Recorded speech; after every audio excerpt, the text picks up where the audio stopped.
GB News exists to make sure those concerns are put forward and people feel as though what they want to ask is put to those in power. We don't take orders from anyone. We ask the questions our viewers and listeners want answering. I know what's actually being discussed by my family and my friends.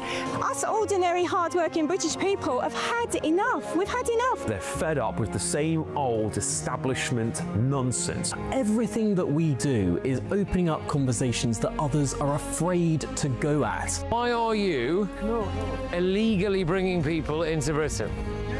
That is our job. Our job is to get to the truth.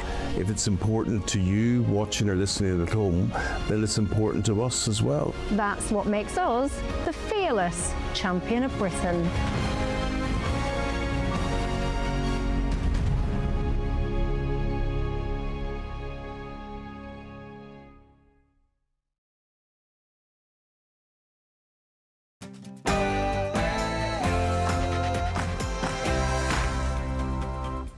Good afternoon, Britain. It's 12 o'clock on Friday, the 24th of October. I'm Cameron Walker. And I'm Dawn Neeson. A major victory for Plaid Cymru in the Caerphilly by-election as Labour wave goodbye to their 100-year hold seat. Cardiff and listen, Westminster. This is Caerphilly and Wales telling you we want a better deal for every corner of Wales. Yeah, that's Lindsay Whittle there. He secured his Senate seat for the first time while the Tories lost their deposit. Reform UK's candidate Cleo Powell thanked his voters after coming second. Thankful to every voter that came to the ballot box and voted for reform, despite the fear and attacks that have been put against them by the other parties. But as smaller parties continue to rise and the public loses confidence in Labour and the Tories, are we witnessing the end of the traditional two-party system? Yeah, we could be, Cameron, and I tried to ask questions around that to Lindsay Whittle moments ago, and it didn't end very well, with Plaid trying to ban GB News from talking to the candidates. Stay tuned for the footage.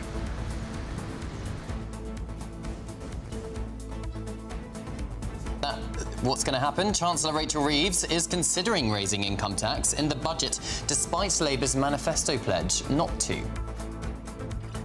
Britain, your people, will not only stand by us, but also help bring victory closer. And momentarily, Sir Keir Starmer will meet Ukrainian President Zelensky for a coalition of the willing meeting. But how useful are European leaders in administering a peace plan for Ukraine without America there? And resident doctors in England announce another 5 days of strike action next month. We're debating whether doctors should be banned from striking. And as pressure grows on Andrew over his Royal Lodge lease, are taxpayers losing out on Crown Estate revenue?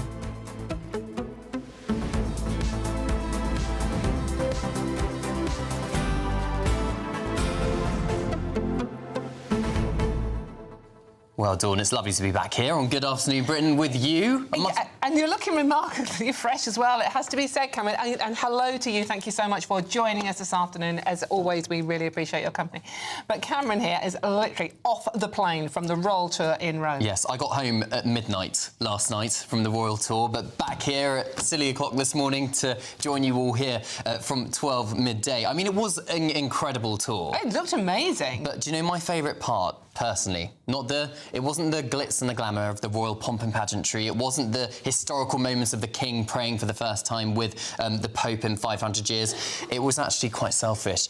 It was weaving through the traffic in a press minibus with a police escort, going through the red lights and getting somewhere very quickly, which, you know, normal people don't normally get to do. So I felt very privileged. So Cameron's telling the story like he got a police escort because he was a member of His Majesty's press. Nothing to do with getting nicked at all, was it? No, I mean, no, definitely not. Definitely not at all. Not at all. Not false information. I was not arrested, just to clarify. But tourists were waving at our minibus, clearly thinking that we were some kind of VIP, which we very much were not. But you may be. But I mean, it was hard work. I mean, you're young, obviously, but for the King and the Queen, literally a flying visit back again. They packed in lots. I mean, you know, regardless of what you think of the royals, they work incredibly hard. They must be exhausted. Yeah, I think they probably were, but they were all smiles. They seemed incredibly sprightly when I was up close to them yesterday. today, and the people who've been queuing for hours to catch a glimpse of them, and they were genuinely thankful. I think that the King was there, strengthening relationships between Catholicism and the Anglican churches. So yeah, it was really special to be there. Yeah. In any case, get in touch with your thoughts on all the stories we are talking about today at gbnews.com/your say, and whether you believe his version of events in Rome or mine. I'll leave that one up to you. Get those messages coming in. But first, let's get the news headlines with Sophia Hill.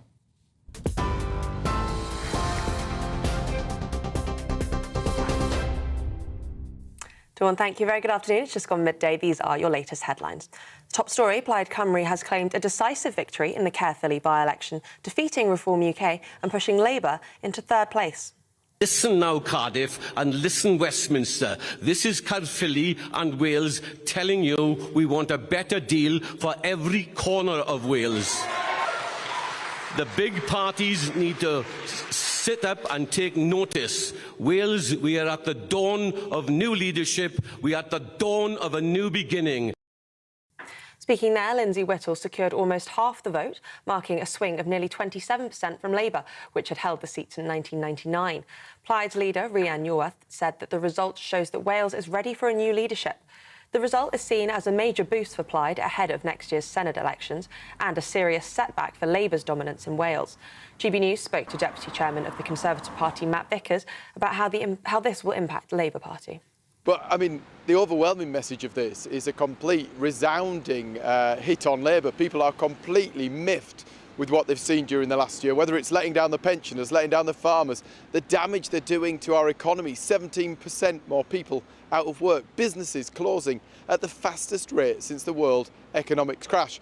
This message, by-elections are often an opportunity for people to send a message, and boy, have they sent a message today. Now, it could take months to find a chair for the National Grooming Gangs inquiry. That's according to a government source. There are no candidates left in the running after former police officer Jim Gamble and Annie Hudson, a former director of Children's Services for Lambeth, both withdrew. The government is taking urgent steps to find new candidates, but ministers warn that it will take the time, likely months, to appoint the right chair. This comes as a fifth survivor quit the inquiry, citing a lack of support, while others are backing Safeguarding Minister Jess Phillips to stay in post. Cabinet Office Minister Nick Thomas-Symonds agreed with the Prime Minister and supported Miss Phillips when speaking to GB News earlier this morning. Victims have to be at the heart of this. This is one of the worst scandals in the history of our country. Young women and girls being completely exploited, terrible crimes committed against them. I absolutely have confidence in Jess Phillips to do this. Jess Phillips, not just in what she's done standing up for and against violence against women and girls at Westminster, but also what she did working in domestic abuse and supporting women and girls before she came into politics.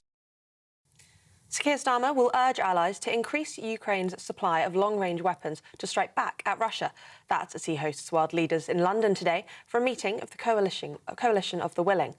President Zelensky, NATO Secretary General Mark Rutte and Denmark's Prime Minister Frederiksen are attending in person, with others joining virtually. Measures under consideration will include further efforts to cripple the economy, supporting Vladimir Putin's war effort by taking Russian oil and gas off the global market and seeking ways to use frozen assets to fund Ukraine's defences. The talks come as Vladimir Putin steps up his attacks on civilians, including a strike on a nursery full of children this week. Leaders are expected to discuss fresh ways to strengthen Ukraine's defences and to further isolate Russia on the global stage. Meanwhile, US Secretary of State Marco Rubio says that they're in the stage of trying to maintain a ceasefire in Gaza. Speaking at the Civilian Coordination Centre in Kiryat Gat in Israel, Mr Rubio said that Hamas cannot be involved in governing Gaza in the future. He also added that he doesn't think West Bank annexation will happen. Now, some sporting news that's broken in the last hour. Championship side Sheffield Wednesday have filed for administration. That's according to a court filing seen by Reuters news agency.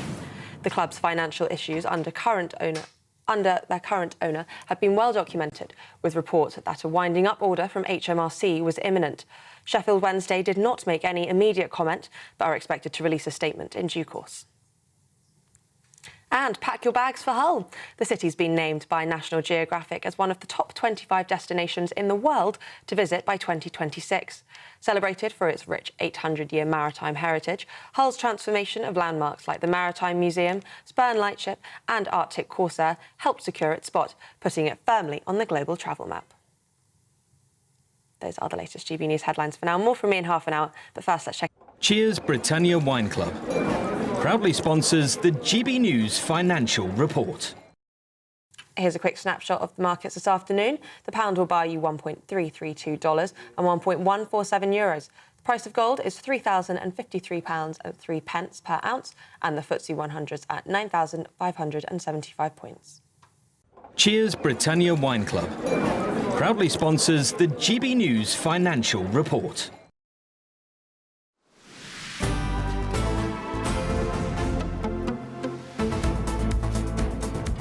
Welcome back. The time is 9 minutes past 12, and another blow for Labour as the party suffers an unprecedented loss in the Caerphilly by-election overnight. Yeah, despite representing the area for over a century, Labour secured less than 4,000 votes compared to Plaid Cymru's 16,000 and Reform UK's 12,000.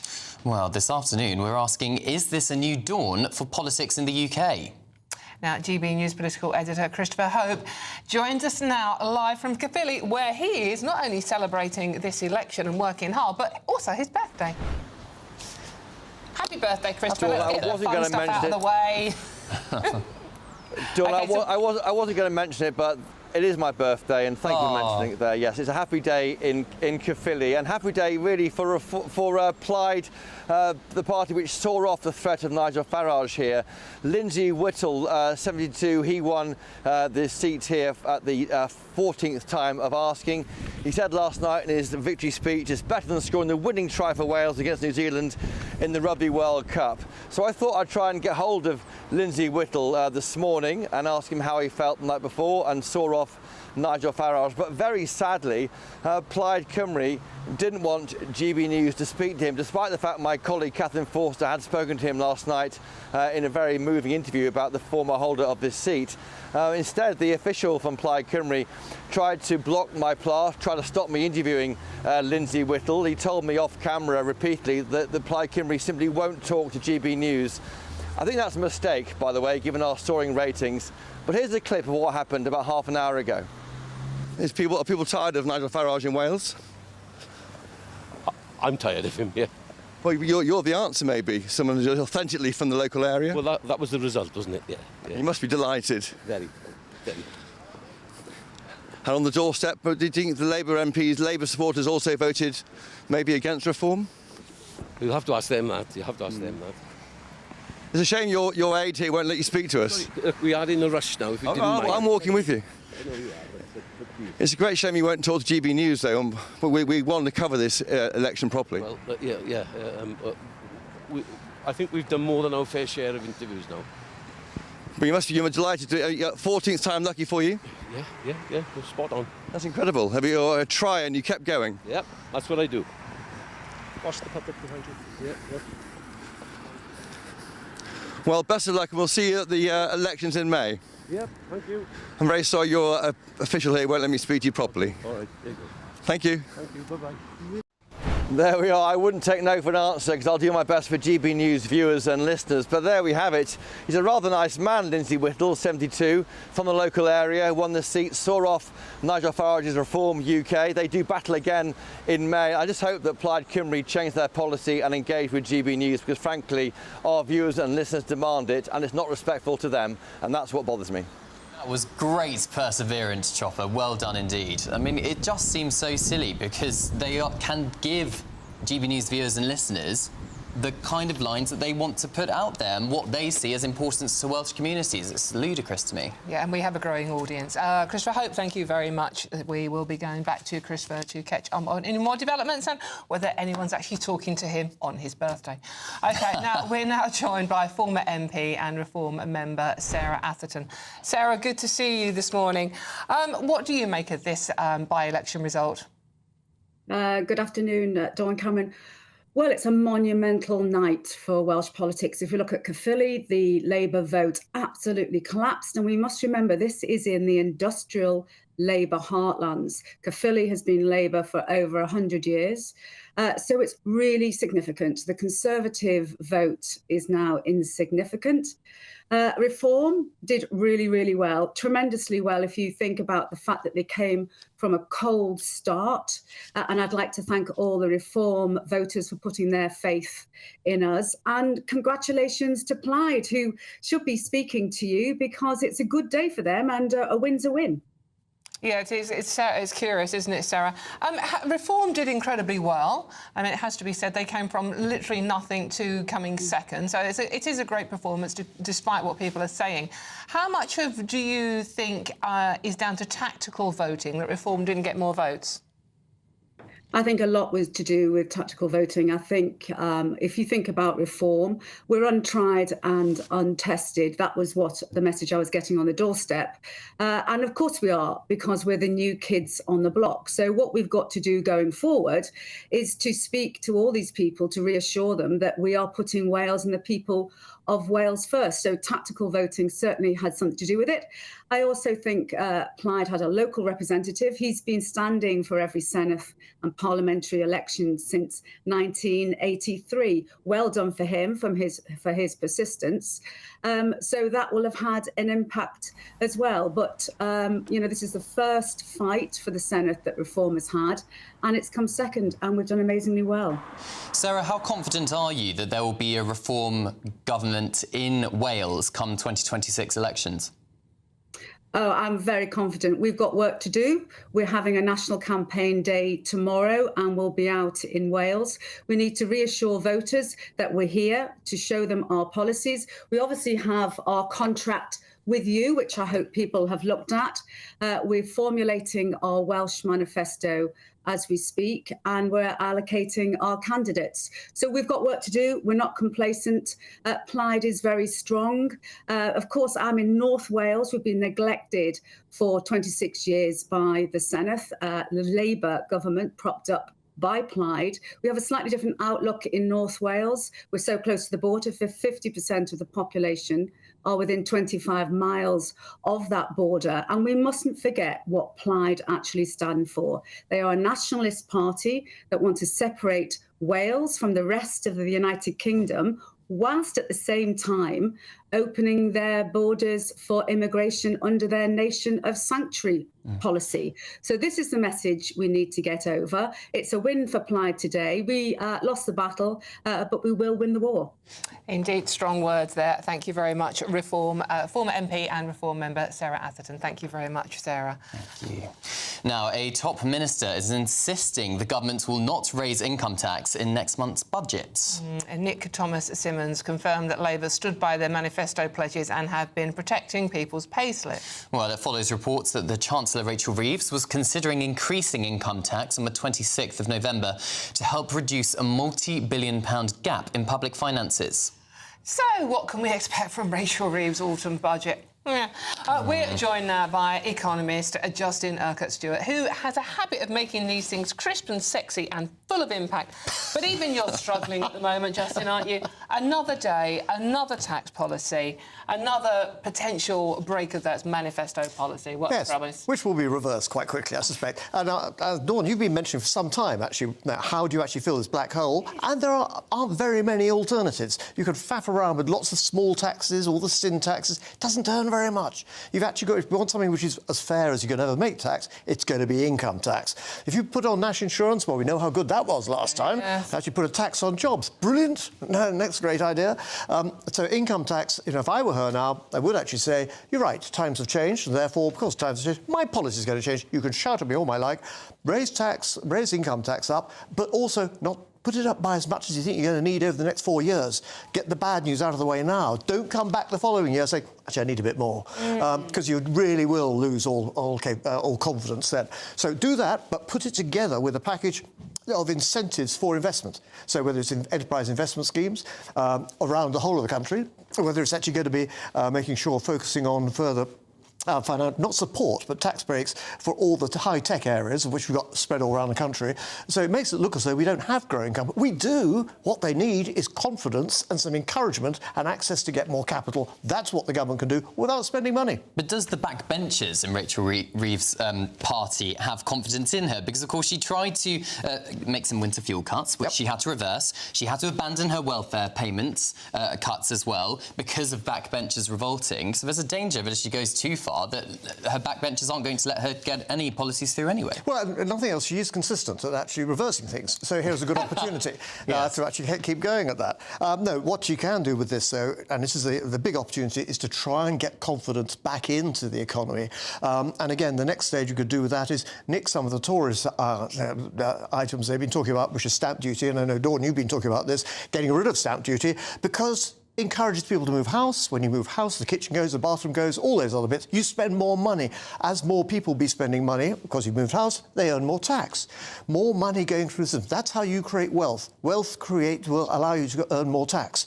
Actually, taxing people does not create more wealth. Wrong way round. I mean, she has increased taxes to the highest levels in 70 years. We have one of the highest tax burdens in Europe.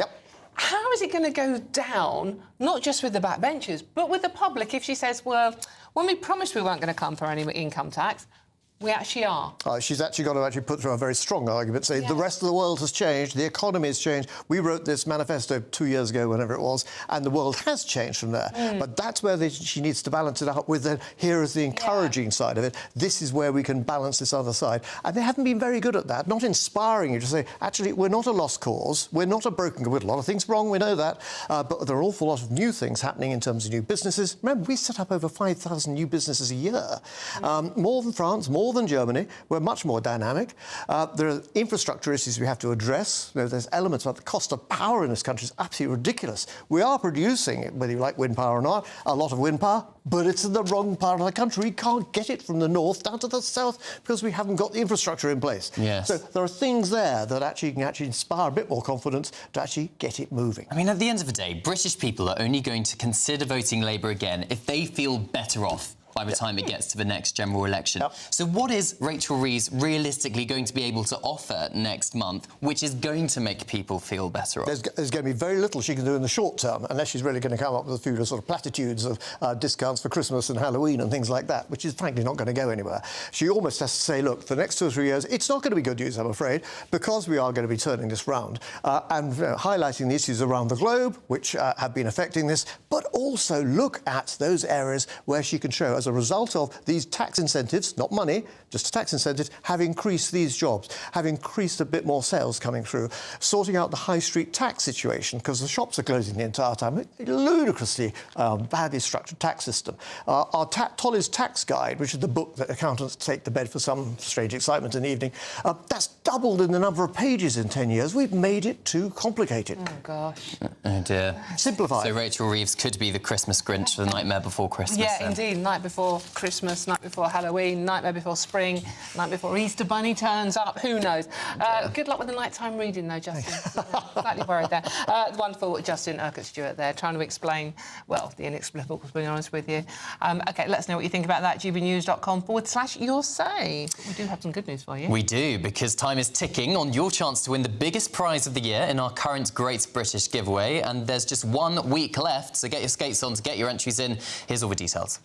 It's the final week to see how you can become our biggest winner this year with a prize worth over £104,000. First, you could be driving away with this brand new Benamar Primera motorhome. Worth over £74,000, this luxury vehicle comfortably sleeps 4, has its own fitted kitchen and bathroom areas, and comes complete with fitted awning and bicycle rack. And that's not all, as we'll also give you a whopping £30,000 in tax-free cash to spend however you like. Someone is guaranteed to win our biggest prize to date, so make sure that winner could be you. For another chance to win, text WIN to 63225. One entry costs £2.50 plus one standard network rate message. Or text BONUS to 63225. 5 entries cost £5 plus one standard network rate message. Go to gbnews.com/win. Entries start at £2.50. Call 0903 686 3232. Calls cost £2.50 plus your network access charge. Or post your name and number to GB16 PO Box 8690 Derby DE1 9TT. UK only. Entrants must be 18 or over. Lines close at 4 p.m. on the 31st of October. The winner will be contacted live on GB News, week commencing 10th November. Please check the closing time if listening or watching on demand. Good luck. Good luck indeed. OK, this is Good Afternoon Britain on GB News, and there's loads more coming up on today's show. As pressure grows on Andrew over his Royal Lodge lease, are taxpayers losing out on Crown Estate revenue? But after the break... Sir Keir Starmer will meet Ukrainian President Volodymyr Zelensky for a Coalition of the Willing meeting. All of that and much more to come. You're watching GB News, Britain's news channel.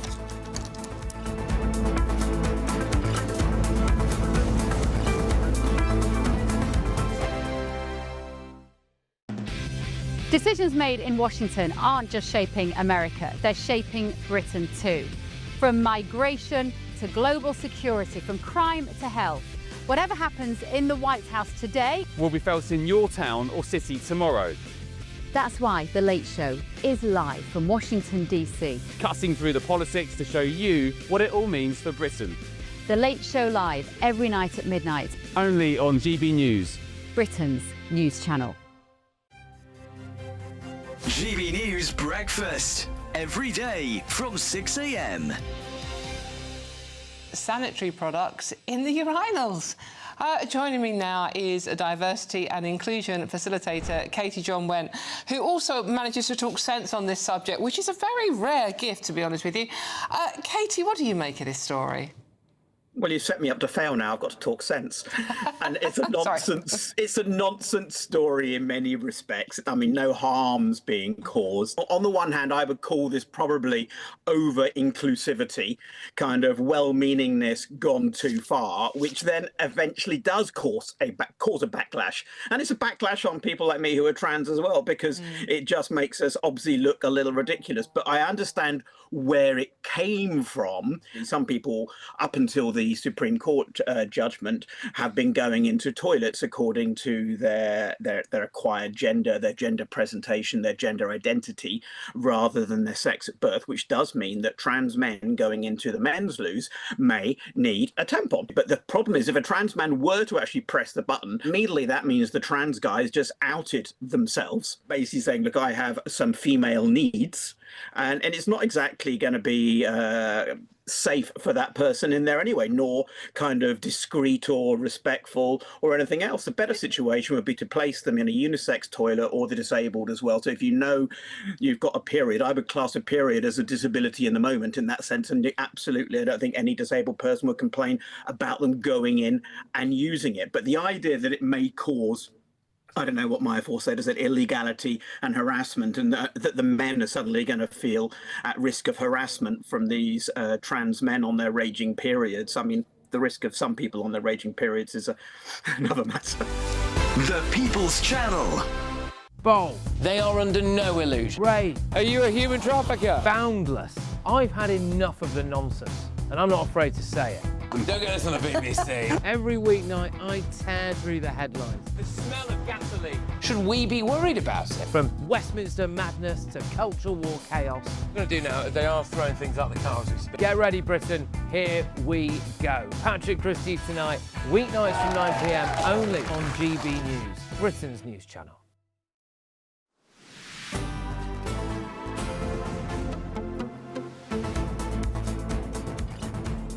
Good afternoon, Britain. It is 27 minutes past midday, and we are now going to cross live to Downing Street, where Ukrainian President Zelensky has arrived for a critical meeting of the coalition of the willing. Well, that is the front door waiting for him to arrive, with the red carpet rolled out for him. Absolutely, and Sir Keir Starmer is set to advocate for utilising frozen Russian assets to bolster Ukraine's defences. It's during this so-called coalition of the willing between various European leaders targeting Russian even oil and gas from the global market. That's trying to weaken Russia's economy. We've got utilising some of the frozen assets when Russia invaded Ukraine a couple of years ago. Pictures on your screen now of just a couple of hours ago of the King giving President Zelensky a guard of honour at Windsor Castle. Of course, Zelensky on his way to Downing Street right now, and also the possibility of supplying long-range missiles to Ukraine to strengthen its military capability during the winter months. Yeah, this all comes after the meeting that was meant to be held between Putin and President Trump in Budapest has been shelved indefinitely. So that gives a whole new slant on how important this meeting is. This is the third time this year Zelensky has been to visit the King, and the day will unfold. They'll meet at Downing Street, where they're going to discuss the ongoing war in Ukraine, obviously, and what steps the UK can take to continue support for Kyiv. Denmark's Prime Minister, Dutch Prime Minister and NATO Secretary Mark Rutte will join the pair for talks in London, with the French President Emmanuel Macron joining in virtually. And after the six leaders wrap up their talks, Zelensky will take part in a coalition of the willing meeting in which 20 other leaders will dial in. So it's a Zoom meeting. Yes, it certainly is. And the government is hoping, it's understood, that some of these things are going to be discussing is going to be supporting job creation in the United Kingdom. Some more jobs for British citizens, particularly when it comes to providing those missiles to Ukraine. The measures, as it's understood, is designed to ramp up pressure on the Russian President Vladimir Putin, who's seen, as we've been saying, Dawn, is trying to delay the negotiations and avoid diplomatic engagement. But realistically, how much of a difference is this going to make without President Trump at the table today in central London? And I suspect not much. I don't think Vladimir Putin pays much attention to what Sir Keir Starmer says, to what President Macron says. He's got his own domestic issues when it comes to, well, who's running his government in France. And I think he only perhaps would listen to President Trump. This is the problem. I mean, we do know that the Kremlin do listen to Trump, and they have already issued a statement today warning that reports that Ukraine continues to seek missiles, including Tomahawks, from the US and more ammunition from the European coalition of the willing would escalate the situation. This is an attempt at escalation, Putin has told members of the Kremlin today. If such weapons are used to strike Russian Federation territory, the response will be very serious indeed, if not to say overwhelming. Let them think about it. Well, we have these kind of words before, so let's now join a journalist, Audrey McAlpine, who is live in Ukraine for us. Audrey, good to see you. Thank you very much. What do you make of this meeting today? Well, this comes on the heels of this meeting in Brussels yesterday, where Zelensky was advocating for Europe to use these frozen Russian assets in order to help Ukraine. And now Zelensky has come to London to appeal to the UK, as well as to Switzerland and Norway, who are outside of the EU, for them to follow possibly in Europe's footsteps. Also, that newest sanctions package was passed by the EU yesterday, the 19th sanctions package. So he's going to be asking for the UK to enforce that and to follow suit, would be my guess. And earlier, he met with King Charles at Windsor, as you were saying, the same place where King Charles met with President Trump last month. And that was just absolutely momentous in terms of changing Trump's rhetoric or feelings about Ukraine. We remember a week later, he met with Zelensky on the sidelines of the UN and suddenly was saying that Ukraine could possibly win the war, take back its territory, and then some. So Zelensky will be having a few different motives in mind in this meeting today, both at Windsor and, of course, now at Downing Street. Audrey, how much pressure will today's meeting apply to President Putin in Russia? Is he actually going to take note of what the European leaders are doing and what President Zelensky manages to persuade them to act? Or is it really down to what President Trump does in the US, for example, imposing sanctions on Russia's two biggest oil companies? Well, the two seem to feed off of one another, right? I mean, we remember at the end of the Biden administration with ATACMS and Storm Shadows, they both sort of led the way for one another. So if perhaps the UK was willing to give long-range missiles, maybe this would push Trump to do the same in terms of Tomahawks. But the biggest thing that could happen right now would be these Russian frozen assets. That's around $160 billion that the EU could release that could float Ukraine for around 2 years. That would be the most important thing to happen right now. In terms of what could be said or done today in the UK, I think it's more paving the way. And that's the concern here, and definitely will be the concern of Zelensky. He'll want to get some concrete confirmations, some concrete steps moving forward, not just a bunch of this sort of back and forth political theater that we've been seeing for the past several months. Audrey, I don't want to burst anyone's bubble here, but the EU, this is the 19th package of sanctions against Russia. The Ukraine is still, unfortunately, suffering horrendously. People are still dying. Coalition of the willing, wonderful, but nothing seems to be working. Well, that's exactly right, Dawn. And this coalition of the willing, we've really seen the lack of power that it has on actually swaying the tide of the war. It has been this change from Trump, these surprise sanctions on these two largest Russian gas companies. This is huge, and this is sort of giving the confidence perhaps to the EU and the UK to actually make some concrete steps. But I would tend to agree with you that this on its own would not be enough. Definitely the United States is needed to sort of spearhead, to give the encouragement perhaps to the EU and the UK to take larger, more daring steps, to really be brave. Moscow has promised a painful response. That's the quote there, if the assets are seized. And President Putin also saying that the sanctions on the oil companies, although an unfriendly act by the United States, would not significantly affect the Russian economy. What do you think Moscow means by a painful response? And how true is it, do you think, that these sanctions would not affect the Russian economy? Well, I think this is more sort of nuclear saber rattling coming from the Kremlin. They had this same kind of rhetoric when there was the discussion of sending ATACMS and Storm Shadows by the US and the UK, where they're always threatening escalation, but what do they actually mean by that? So I think we have to take Russia's word here with a grain of salt. And in terms of whether or not these sanctions on Russian oil companies will affect them, it will absolutely affect. Oh, hello, Audrey. I think we've lost you.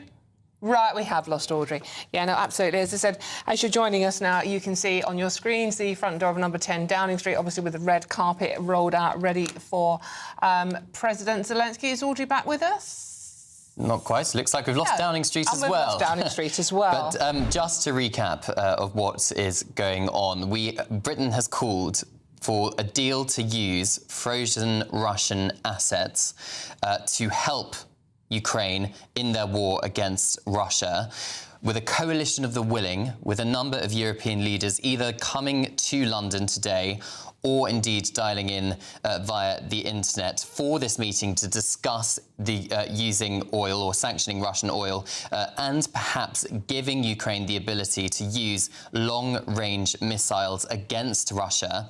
And it comes after President Trump and the United States has already sanctioned Russia on their two biggest oil companies, with the incentive or the idea that it would really affect the Russian economy and trying to make sure that it weakens the war effort.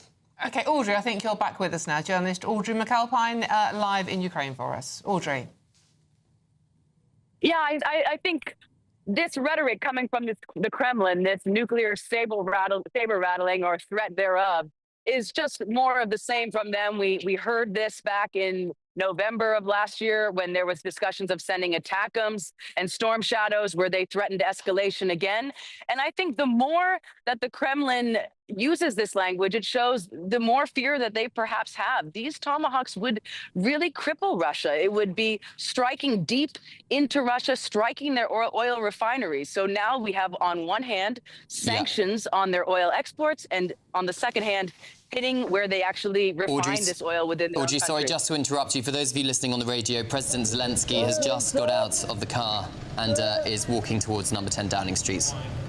A number of journalists yelling questions at him. President Zelensky remaining silent. Hug from the Prime Minister, Sir Keir Starmer there. Not perhaps a diplomatic handshake, perhaps emphasising the personal relationship these two men have. They are very friendly, and Zelensky, it's the third time, I think, he's visited Keir Starmer this year already. They do have a very warm relationship. It will be very interesting to see what comes out of this particular meeting. As I said, this is going to be the 19th. So, group of sanctions that the coalition of the willing have placed on Russia, so hopefully we'll get some more. But Zelensky is wearing his suit jacket, I believe there, Cameron, is he? It is. Rather than his fatigues that he normally wears. Definitely, and the Prime Minister and President Zelensky have just entered number 10, as Zelensky has asked the EU leaders in Brussels on Thursday, i.e. yesterday, for long-range missiles and to use the frozen assets to provide it with more weapons for its war against Russia.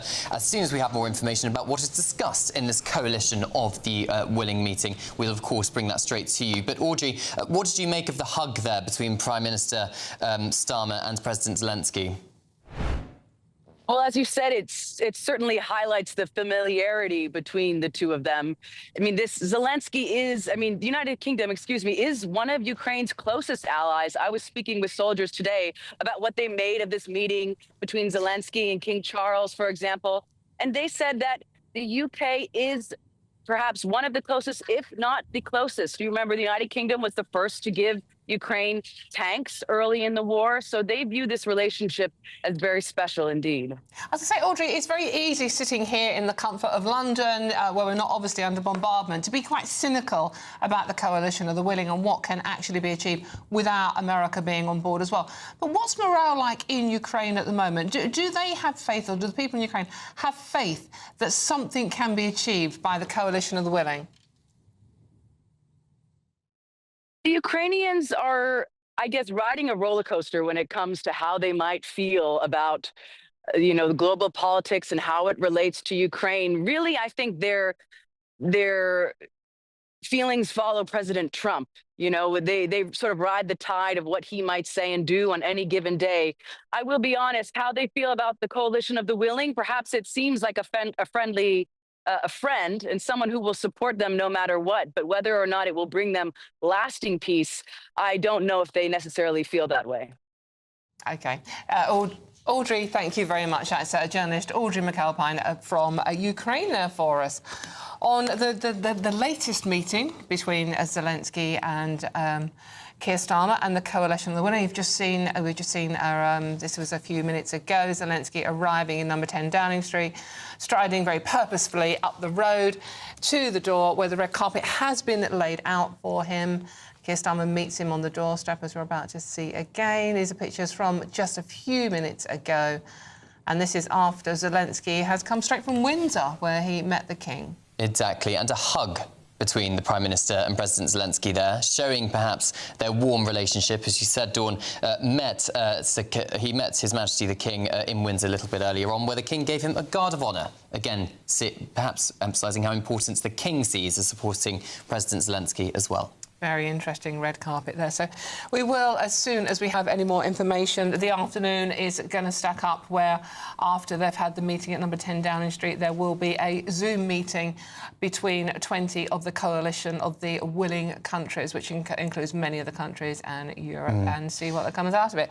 The problem I have with all this, the sanctions on the Russian energy suppliers, the Russian oil giants, OK, that's going to be fine. But we rely, not just us, but a lot of Europe relies on Russian gas. Yeah, they really do, because they haven't been investing in their own energy supplies. And the more we go green and just rely on wind power and solar power, we're going to rely on Russian water. Can someone make it make sense? Yeah, I don't know. and Well, I was going to say a number of you at home are not particularly pleased with what's going on with this coalition of the willing. I would suggest you're quite cynical, actually. But, of course, do get in touch, gbnews.com/your say. Entirely understandable. Right, OK, do you want some more good news? No, you don't, obviously, because I'm not going to give it to you. OK, resident doctors in England are due to strike next month as part of escalating industrial action over jobs and pay. Yeah, Wes Streeting has described the 5-day strike, which will take place between the 14th and the 19th of November, as damaging for the NHS. Surprise, surprise. Yes, resident doctors last staged a 5-day walkout in, July. Well, we're joined now by GP Dr Basha Mukherjee and political commentator Aman Bogle. Welcome to you both. First of all, Dr Basha, what do you make of this strike action? And, of course, this is going to affect patients who desperately need treatments on the NHS, surely? I feel absolutely terrible that this is happening a year after Wes Streeting essentially promised the junior doctors, the resident doctors as we call them, that he was going to give them full pay restoration. And in this past year, things have just got worse. And the sad thing was that a year, 2 years ago, we were talking about the fact that resident doctors, eventually when they become consultants or specialists, their pay goes up. Right now, 50% of resident doctors have no way of doing that because they can't even get jobs. And meanwhile, patients can't even see doctors. So who do you think is at fault here? Aman, let's come to you to ask that question. I mean, who is at fault here? I mean, they did have a 29.5% pay rise awarded to them. Indeed, they did. And Dawn, I've just literally walked into the studio here from my doctor's appointment, which, you know what, it wasn't delayed once, not twice, not thrice, but 6 times. And here you go, it was over a period of 2 years. And I'm one of those 7 million people out there who are on the NHS waiting list around the country, who can't see a doctor when they need to see one, and who have been fobbed off after paying into the system for so long. The system is broken, and these doctors, well, you know what they're doing is a disgrace. They took a Hippocratic oath to, what was it? I will use my power to help the sick to the best of my ability and judgment, and I will abstain from harming or wronging any man or woman by it. And you know what? That's exactly what they're doing. They should be...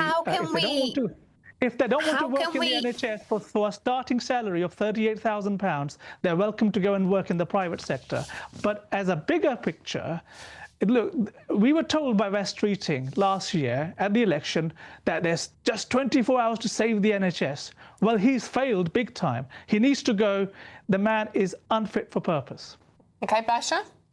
That's something probably I do agree with. I sat right next to him and we talked about what we need to do about these strikes. You know, you're talking about the Hippocratic Oath, about not causing harm. We can't even be at work because resident doctors are jobless. And this is the same for a lot of GPs as well. And that's because the government is actively trying to fade out the role of the doctor by replacing us by international medical graduates rather than sticking with the doctors that have been trained in the UK, which is leaving them with no option but to leave the country, go to the private sector. Resident doctors can't even work in the private sector, let me tell you. You have to actually be a specialist in order to fully be able to work in the private sector. But we are, doctors are having to uproot from their families, from their homes in order to leave the country to find jobs.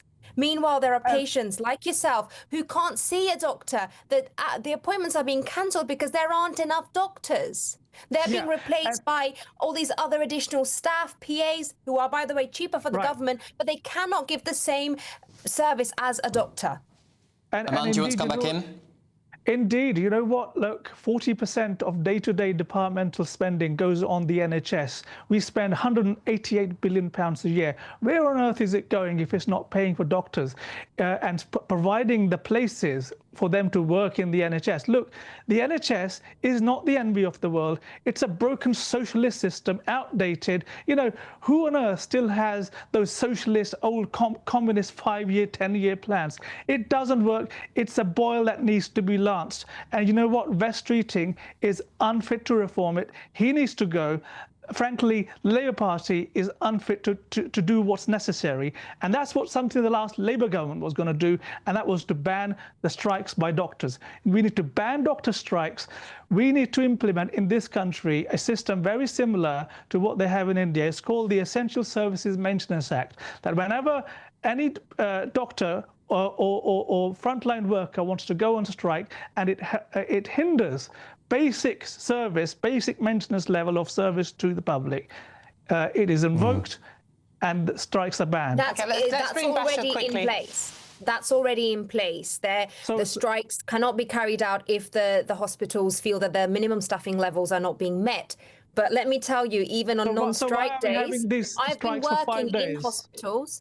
I've been working in hospitals myself. Even on non-strike days, we don't meet minimum staffing levels. And if you take away the right to strike, that means that we're going to have less and less. What is the strike going to achieve? Is it going to get you more than 38,000 This is really sad that we're here again a year later. Aman, let Basha answer that question that you posed to her. Let's have a question. Aman, sorry, just let Basha answer. Sure. Yes. This is really sad that this keeps happening, and this is a failure of the previous government, and sadly West Streeting also, that these strikes are not falling on deaf ears, essentially. But if you take the right away to strike for the doctors, I'm not in support of this situation that we keep, having revolving doors. This takes away the trust of doctors in the NHS, in their government, in their employers, essentially, to feel heard, to feel valued. So this is absolutely a failure. Nobody wants this. This is a last... Basha, will you be going on strike, just out of interest? Well, I'm a GP, so I'm not going to be striking myself. I'm sure Basha, as a GP, will be going on strike on another occasion. We've had GP strikes in this country as well. Look, frankly speaking, I would argue that the role of doctors is more important than even the police, the fire brigade, and every other frontline worker, simply because it literally saves lives. In real time. And we agree, and we need to preserve the NHS as it is. Well, actually, there's a lot needs to be better about the NHS. It's not working, I agree with you, but at the same time... Both of you, we could talk about this all day, but I'm afraid we have run out of time. Dr. Basha and Aman Bogal, thank you so much for joining us. OK, yes, thank you. And get in touch, let us know what you think about that one. But if you are in search of some holiday sun, and I won't blame you in the slightest, here's a forecast for those top European destinations for you. You're looking happy. Well, the forecast looks good. So you've sorted the travel insurance then? All Clear Travel Insurance sponsors GB News Travel Destinations Forecast. If you're looking to escape the cold weather expected this weekend in the UK, you'll find some sunshine in Italy, but plenty of blustery showers about as well. And some fairly wet weather pushing through parts of Portugal, particularly to the north of Lisbon, into much of Spain, especially to the north. And France will be particularly wet with thundery rain in places. Italy, a few showers, but gusty wind as well. Plenty of fine weather for Greece, and it stays that way through the weekend and early next week. All Clear Travel Insurance sponsors GB News Travel Destinations Forecast. Hi, I'm Michelle Dewberry, and my show is your opportunity to cut through all the noise and dive in headfirst to some robust debates. Ideas clash. Situation, isn't it? Because the failure is you're deliberately avoiding my point. Nothing's held back. And if you think this is the end of it, wait for more. And we do not shy away from the difficult stuff. Sometimes I want to shake people and say, if only you understood. So join me on Jubes & Co. weeknights at 6 p.m. only on GB News, Britain's news channel. Join me, Nana Akua, for an informative, interactive news programme with a difference. It's fun. No, he didn't say that, Dave. I'm so surprised. I think there's an element of truth to that. Join me from 3 p.m. every weekend, only on GB News, Britain's news channel. Mornings don't have to be tiresome, especially if you have the right company. Wake up to news as it happens, opinion and debate, and of course, a little bit of entertainment too. Because when the kettle's on, we're on. That's Breakfast on GB News, a show worth waking up for. Every morning from 6 a.m. Only on the People's Channel, Britain's news channel. We'll spread the news, you spread the word. Britain was once the envy of the world. But look around. A nation that no longer knows what it is or where it's going. A country that's broken. How do we fix Britain? How do we bring it back? Friday night with Matt Goodwin at 8 p.m. only on GB News. Decisions made in Washington aren't just shaping America, they're shaping Britain too. From migration to global security, from crime to health. Whatever happens in the White House today will be felt in your town or city tomorrow. That's why The Late Show is live from Washington, D.C. Cutting through the politics to show you what it all means for Britain. The Late Show live every night at midnight. Only on GB News, Britain's news channel. At GB News, we love to hear from you, our loyal community. So drop us a line at gbnews.com/yoursay. There you can talk to each other and also to the presenters live on air. gbnews.com/yoursay, because GB News is your channel, Britain's news channel. Exciting news. Every Friday, my Patrick Christie's Tonight Show is going to have a twist to it. We're welcoming some special guests. You. That's right, on Fridays I'm going to be doing my show in front of a live studio audience, because this show is about you and what you have to say. It's going to be the same big debates, same big topics, same big opinions, but every Friday night at 9 p.m. you are invited to come on down to Patrick Christie's Tonight to be a part of the action. Only on GB News, the People's Channel, Britain's news channel.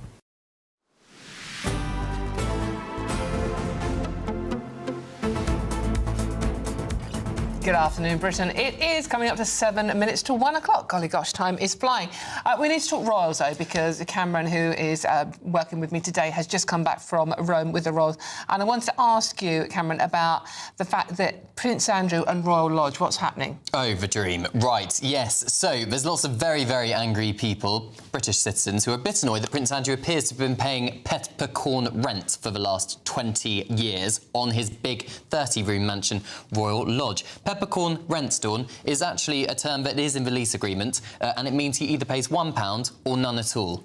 Okay. So as lots of people are struggling with the cost of living crisis, that has caused a few issues. And Royal Lodge, is this owned by the taxpayer? Is this owned by the British public, or is it owned by the royal family? How does that work? So it's owned by the Crown Estate, which technically is also owned by the King. But just to very briefly, it's a big property portfolio around the country and the seabed around the United Kingdom. All of the profits of that goes back into the Treasury for the wider public good. But the problem is, if Prince Andrew's not paying rent on Royal Lodge, that means less revenue going to the Crown Estate and then back to the Treasury, which means technically taxpayers are subsidising Prince Andrew's rent, which clearly isn't going down very well, and MPs are now starting to ask questions. Yeah, so if you're struggling with the cost of living crisis, you're helping fund Prince Andrew. Don't go far, there's loads more coming up on today's show, but let's first have a look at the weather, shall we? I think it's OK, but who knows? Here's the details for you.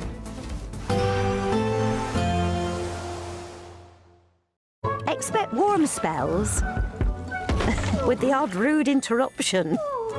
Boxed Boilers sponsors the weather on GB News. Hello, very good day to you. I'm here with your GB News weather update from the Met Office. Now, things are going to be pretty wet and quite blustery across northeastern parts today. Otherwise, we're looking at sunshine and showers for most areas. That's because we have a double low-pressure structure across us at the moment. What was Storm Benjamin out towards the North Sea, but then another area of low pressure pushing its way across the Republic of Ireland, feeding in some showers. These are going to be a bit heavy. Could be some hail mixed in with them as well as they push into parts of Wales and Western England as well. The wettest place, though, will be across parts of Scotland, particularly in the east, where we have the hangback of some rain because of Storm Benjamin. It is going to be blustery for many of us, and so even though temperatures will just about get into the low teens towards the south, it's feeling pretty raw at times, especially in the wind. Now, as we go through the end of the day, some of that rain across Scotland will start to push its way a bit further southwards, but staying pretty cloudy here, and a few further outbreaks of rain to come. But rather wet across Northern Ireland and southern parts of Scotland and Northern England as we go into this evening. And then more showers to come across other parts of England and Wales. Worth bearing in mind, though, there could be a few pockets of fog developing as we head just after dusk across some parts of Wales, but they shouldn't last particularly long. Then as we go overnight, that rain continues to push its way southwards across parts of England, but does eventually clear away towards the east into the North Sea. And then otherwise there's some dry at times, clear weather around here and there, but also a few showers coming and going. Across the north, in the shelter from the breeze, perhaps you may see a touch of frost elsewhere, the breeze keeping temperatures from dropping too low. And then tomorrow, for many actually, it's going to be a largely bright and rather fine day, just quite a few showers piling down from that northerly wind, and so so we could see some winteriness, some sleet and snow over the Scottish hills and even elsewhere. Even though you may get some sunshine, it is going to feel pretty nippy, especially in the brisk winds. Bye-bye. Expect warm spells with the odd rude interruption. Box Boilers sponsors the weather on GB News.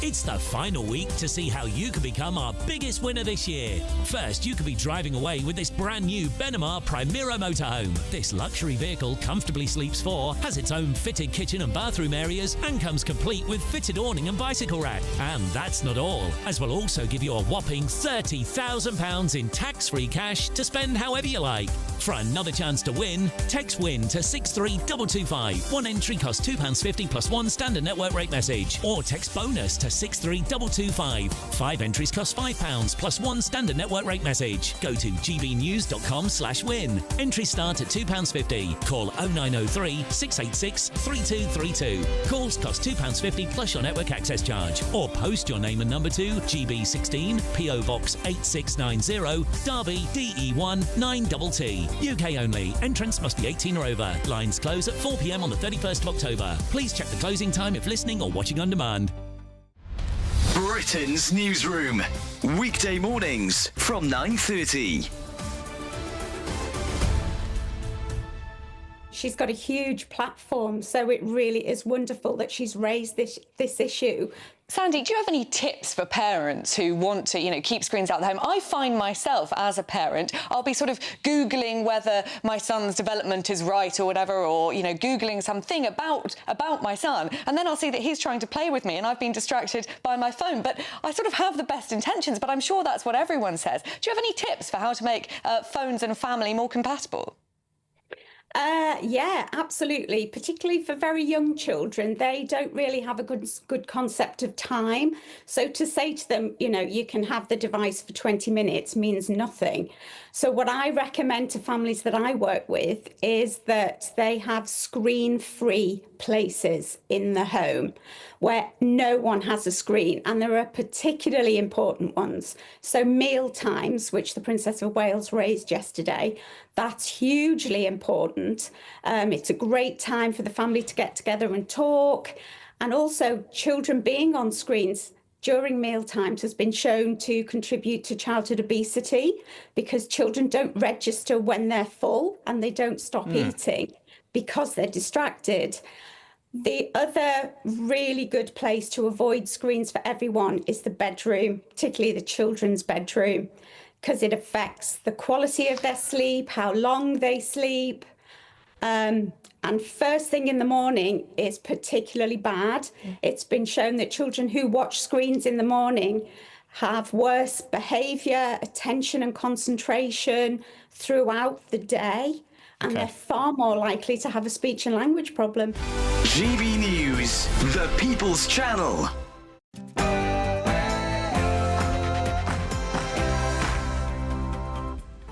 Good afternoon, Britain. It's 1 o'clock on Friday, the 24th of October. I'm Cameron Walker. And I'm Dawn Neeson.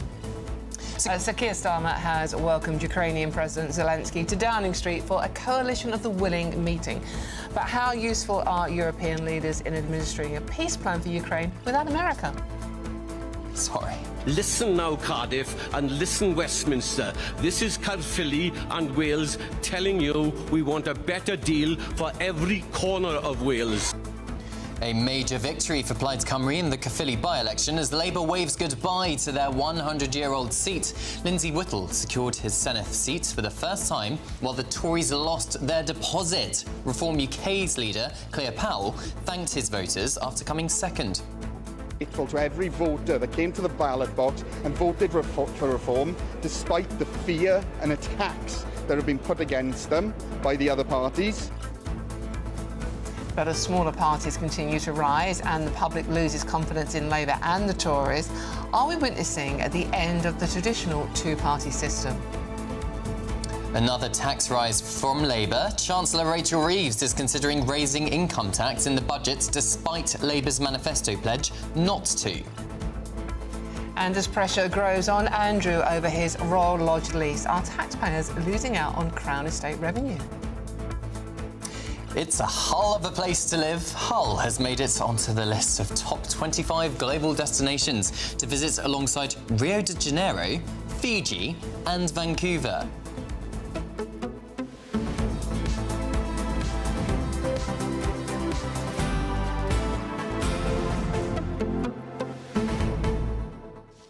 Hello, welcome to you all. Thank you so much for your company this Friday lunchtime. Yeah, congratulations, it's a Friday. Who knows what day it is? You probably don't, because you've been following the royals all over the place.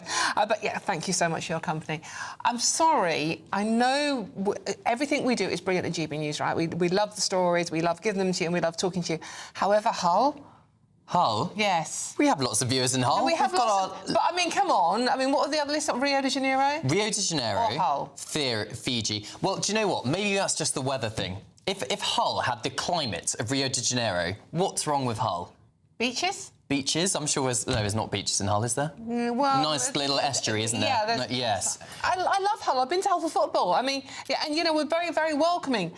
But given the choice, you go to Rio, would you? I would probably go to Rio. Talking of which, I will be, yes, for Prince William's Earthshot Prize in a couple of weeks. So I am very sorry in advance if I talk to you from a beach. Yeah, get the Rio. world's smallest violin out. It's really, Cameron will be standing there working really hard. I'll be working really hard. Beach. I will be working hard. You always do more hours working abroad than you do in London. But we will be talking to our very own Anna Riley, live from Hull, and she can tell us exactly why Hull has made that list. It's lovely. I mean, it really, in the great scheme of things, it is lovely. But, well, anyway. But good on Hull, because it's a British city. Yes. And a British city among all of these amazing places like Fiji and Rio and everywhere else. So I think they've done very well for themselves. Curious as to who they are. But I'm not knocking Hull. I love it. We go up there regular. We used to go up there regular for football. Any case, let us know what you think. gbnews.com/your say. What's your favourite place in the UK? What's your favourite city? My favourite city? Go on. Oh, I don't know. I think Edinburgh. I love Edinburgh. Yeah, it's beautiful. I'm plumping for where I was born and bred. Can you say that anymore? Probably not. London. I know people hate London. Any case. Shall we get some news headlines? I think it's got Sophia Hill written all over this one. Sophia, take it away.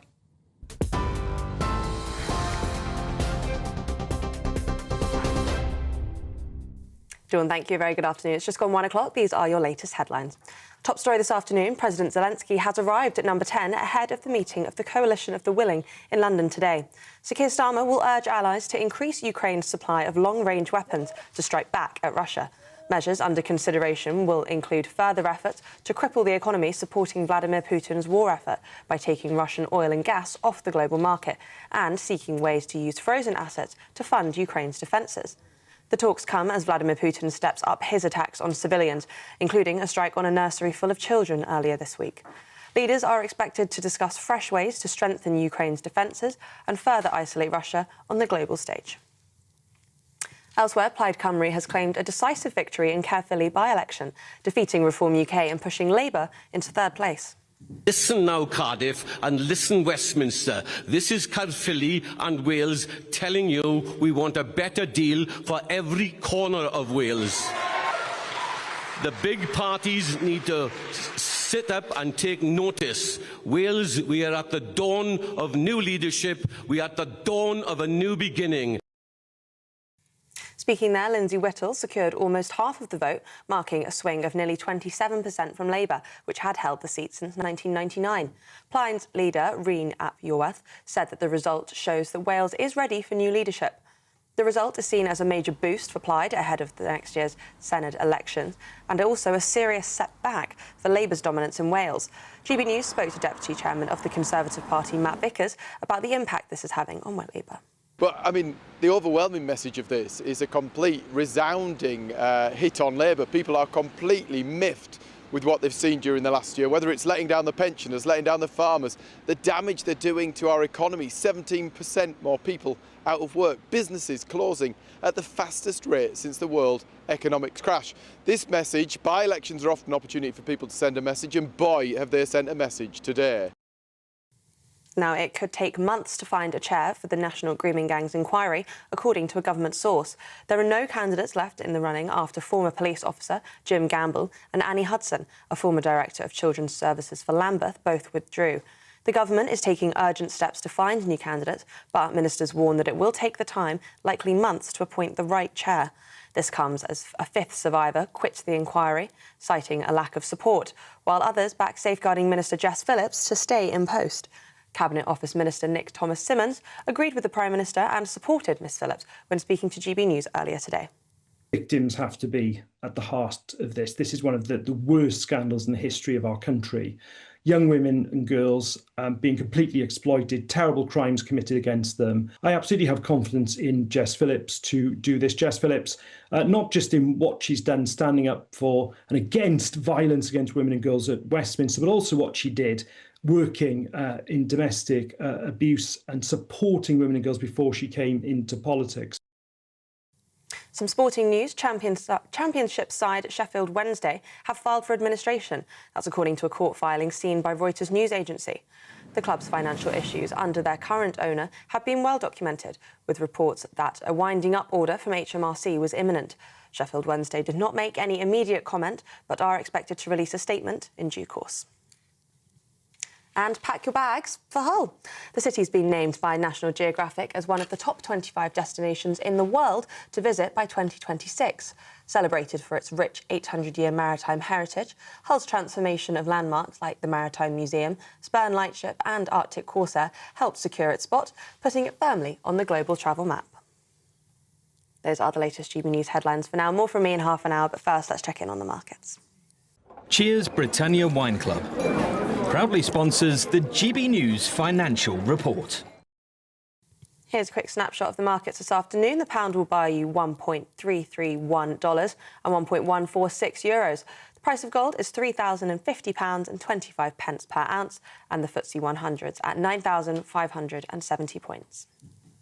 Cheers Britannia Wine Club proudly sponsors the GB News Financial Report.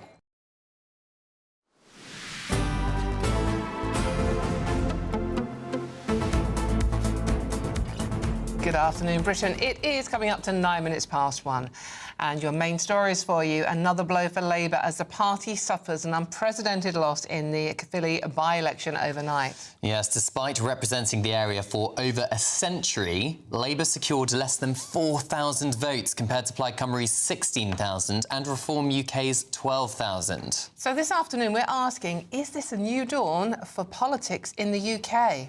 Well, we're joined now by the commentator and former editor of Labour List, Peter Edwards. Peter, good afternoon to you. I mean, there seems to be an extraordinary collapse of voter trust in the two main parties. It's very bad, and all governments lose by-elections, just as the Tories did when they were in government. But I think what we're seeing is much more fragmentation that's continued over the last 10 or 20 years. This is an Assembly or Welsh Parliament election, very, very bad for Labour, a lot of unhappiness with Starmer, but I think Labour need to set out the things they have done well. It's people like me that defend them on your channels with things like setting up an energy company, more NHS appointments, better relations with the US and EU, so on and so on and so on. But Labour need to try and knit that more together into a clear narrative about why they deserve much longer in office. But let's be honest, they don't have a very good record in Wales, the way they've run Wales. I mean, the NHS in Wales is on its knees. I mean, it's even worse than the rest of the country. I think the NHS in Wales has struggled for money, and the Tories always attack Labour's handling of the NHS. I wouldn't take this particularly as a verdict on the NHS because the turnout was only about 50%, but clearly it's a taste of the battle that will come at general election. High for a by-election. A 50% turnout for a by-election is actually quite a high turnout. Yes, absolutely. Yeah, it's relatively high for a by-election, but it's not a conclusive verdict. But again, I'm not trying to get away from the fact it's a bad result. It is a bad result, but when you have 50% voting in an election that's not really dominated by health, it was dominated by Reform and Plaid Cymru, really, it's difficult to know what it means for a Labour government in Westminster. Has the Caerphilly by-election tied the Labour government in Wales's hands behind their backs? Because losing Caerphilly has reduced their seats to 29 in the Senedd. So in terms of getting their budget approvals through, that's going to be quite problematic for them. So when it comes to, the next round of elections in May, it's going to perhaps be an even worse position than they are now. I certainly think there's a lot more pressure on the leadership there was 24 hours ago because the result was so bad. But you and I know that deal-making in Holyrood and in Welsh Parliament have been inbuilt, if you like, for 20 or so years. And if you cast your mind back to the last Labour government, these systems under, they're a different voting system, and where it was meant to be inbuilt against having a coalition. But we've seen coalitions or confidence and supply or deals on big ticket items like the budget become part of normality in Scotland and Wales. It is interesting, though, that Labour seem to have just given up on Wales. I mean, Keir Starmer didn't even bother going down there. Nigel Farage was down there knocking on doors, talking to people. But Keir Starmer didn't go anywhere near that. No, I don't think that's true at all. I think that's... Well, it is true. Oh, yeah, Keir Starmer didn't go, but the idea that they've given up, again, it comes back to the point that Prime Ministers of any party want to be associated with a success. Labour were very, very unlikely to win this. And we saw this with David Cameron, that he didn't spend much time in some by-elections where the Tories were going to get a kicking. That's the nature of being Prime Minister. You don't want to be associated with a possible defeat. But again, I'm not trying to hide the fact it's a bad result for Labour. What will give Labour several crumbs of comfort, I think, is the fact that there was tactical voting against reform, and that might start to weaken some of Nigel Farage's faith in his own prospects as well, because we saw, if you like, an anti-reform alliance shoring up the Plaid Cymru vote. But the fact that an anti-reform alliance is needed in the first place perhaps speaks volumes a little bit to the Tories' wipeout that they had yesterday in Caerphilly. I think it was 2% of the votes. I think they lost their deposit. So is Reform UK therefore kind of the new right? It's aiming to be the new right. I don't think it will be. And of course, the Tories look absolutely dead in Wales, and I don't want to spend 10 minutes talking about that because you'd expect me, someone on the red team, to kind of want to bash the Tories. But I think Kemi Badenoch has had no impact at all. I think she's made some actual reasonable decisions in terms of trying to shore up Conservative central office, not rushing out with loads of policies which will either be derided if they're bad or nicked if they're good. But the Tories were irrelevant in this election. I think that will terrify her is it's not One Nation Tories moving to reform, it's non-voters coming out for reform with a view of a plague on all your houses. Interestingly, but it is true that the least popular Prime Minister on record of all time is Peter. I'm not the most unpopular person of all time. No, but you can give me the answer, can't you? Keir Starmer's polls have sunk, as every Prime Minister's does. But remember, he got Labour to 400 seats, and I think that's why someone deserves time. And the turnout for that election, yes. But he did turn around the Labour Party, so he does deserve time in office. OK, right, well, Peter Edwards, Peter we've run out of time, Edwards, I'm afraid. Thank you. Thank you. Let us know what you think about that one, obviously, please do. Now, a top minister has insisted the government will not raise income tax in next month's budget. Nick Thomas-Symonds confirms that Labour stood by their manifesto pledges and having been protecting even people's pay slips. How do you feel about that one? It follows reports Chancellor Rachel Reeves was considering increasing income tax on the 26th of November to help reduce a multi-billion-pound gap in public finances. So, what can we expect from Rachel Reeves' autumn budget? Well, we're joined now by the business and finance broadcaster, Michael Wilson. Michael, good afternoon to you. This is not clearly going to go down well with the public if Rachel Reeves breaks a Labour manifesto pledge. It won't go down well with anybody, I suspect, but it is a biggie. We are being softened up for something. I'm not exactly sure what, but these sort of rumours don't start by accident. I feel it would be such a mistake to break the manifesto on the big ones, income tax, VAT and national insurance. We know that employers pay more national insurance now, but employees, that was the pledge really, and it would be very, very difficult to defend those big U-turns. But she does face some very, very difficult choices. Certainly more people will start to get pulled into paying the top rate of income tax simply because the bands stay where they are and wages slightly increase. But income tax itself, a penny on that, according to reports today, get you about £8 billion a year. She's certainly looking for a figure well north of that. I still think I think the elderly will probably suffer. I can't see the triple lock lasting for much longer, and I suspect people with second properties may well suffer. But it's all speculation. I mean, now is the time, and we were up for this, weren't we? 3 months of speculation because she decided to go later with the budget.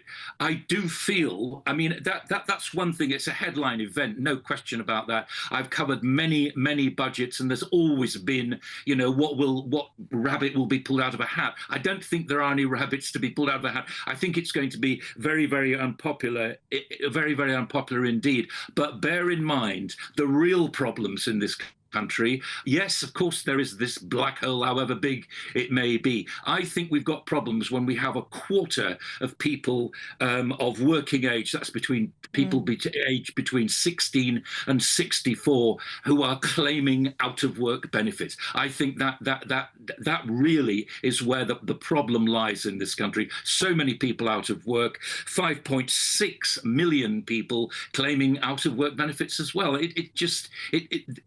You have to give people a chance of not wealth, but prosperity, you know, and all we're seeing at the moment is rising prices. But, Michael, every time she tries to be fair, she does try to tackle the benefits bill, as you say, it's absolutely ballooning. We are spending billions on it. Every time she tries, the left of the Labour Party scream blue murder. We saw it with the personal independent payment situation, where they had to reverse ferret on that one. So, I mean, to a certain extent, the winter fuel payments, which was one of the worst decisions they could have done in any case, initiating that one. We've seen the Labour Party on the left kick up a fuss when she tries to do it. She's actually painted herself into a corner of her own making. We are a very small economy, and no politician of either side of the polarity at Westminster dare tackle the real biggie, which is the NHS. Nobody will tackle that. That's beyond holy as far as politics is concerned. It just people that is the thing to tackle, and also acknowledge the fact that COVID was very expensive indeed for the economy. That's something which that happened under a Conservative government, and they did, whether they did the right thing or not to throw money at it, we're still worried about that. The economy is stricken because of that. I also feel as well the longed for productivity in the UK didn't happen at all. So when you add all that up, we are a tiny flailing economy, and it's, you know, politicians really need to get to grips with welfare spending. I suspect they won't. Nightmare before Christmas budget, is that what we should call it? You can if you want. It doesn't fill me with any cheer whatsoever. Well, Rachel Reeves certainly has some big decisions to make. Business and finance broadcaster Michael Wilson, thank you for joining us. Thank you. You know, it's talking about pulling rabbits out of hats. Yeah. I think all the rabbits have gone down the black hole. Yeah. I don't think there are any rabbits left to pull out of hats, to be honest with you. Through the looking glass, really. Well, exactly. So you feel like you are actually in some weird parallel universe, don't you? Yes. So, things could get better, and they really could get better for you, because time is ticking on your chance to win the biggest prize of the year in our current Great British Giveaway. There's just 1 week left, evidently. Yes, there is. And it's your chance to get your entry in. It's the motorhome. It's £30,000 in tax-free cash. Before Rachel gets to hear about it, here's how you win it. It's the final week to see how you can become our biggest winner this year, with a prize worth over £104,000. First, you could be driving away with this brand new Benamar Primera motorhome. Worth over £74,000, this luxury vehicle comfortably sleeps 4, has its own fitted kitchen and bathroom areas, and comes complete with fitted awning and bicycle rack. And that's not all, as we'll also give you a whopping £30,000 in tax-free cash to spend however you like. Someone is guaranteed to win our biggest prize to date, so make sure that winner could be you. For another chance to win, text WIN to 63225. One entry costs £2.50 plus one standard network rate message, or text BONUS to 63225. 5 entries cost £5 plus one standard network rate message. Go to gbnews.com/win. Entries start at £2.50. Call 0903 686 3232. Calls cost £2.50 plus your network access charge, or post your name and number to GB16 PO Box 8690 Derby DE1 9TT. UK only. Entrants must be 18 or over. Lines close at 4 p.m. on the 31st of October. The winner will be contacted live on GB News, week commencing 10th November. Please check the closing time if listening or watching on demand. Good luck. Best of luck with that. This is Good Afternoon Britain on GB News. Lots more coming up on today's show. Yes, there is. Reports of OCD among under 25s triples over 10 years. But how serious is it? But after the break, could a massive crime wave hit Britain? Well, the Tories say so, as Labour opts for community service over prison for some criminals. All of that and much more to come. This is GB News, Britain's news channel. Don't you dare go too far. See you soon.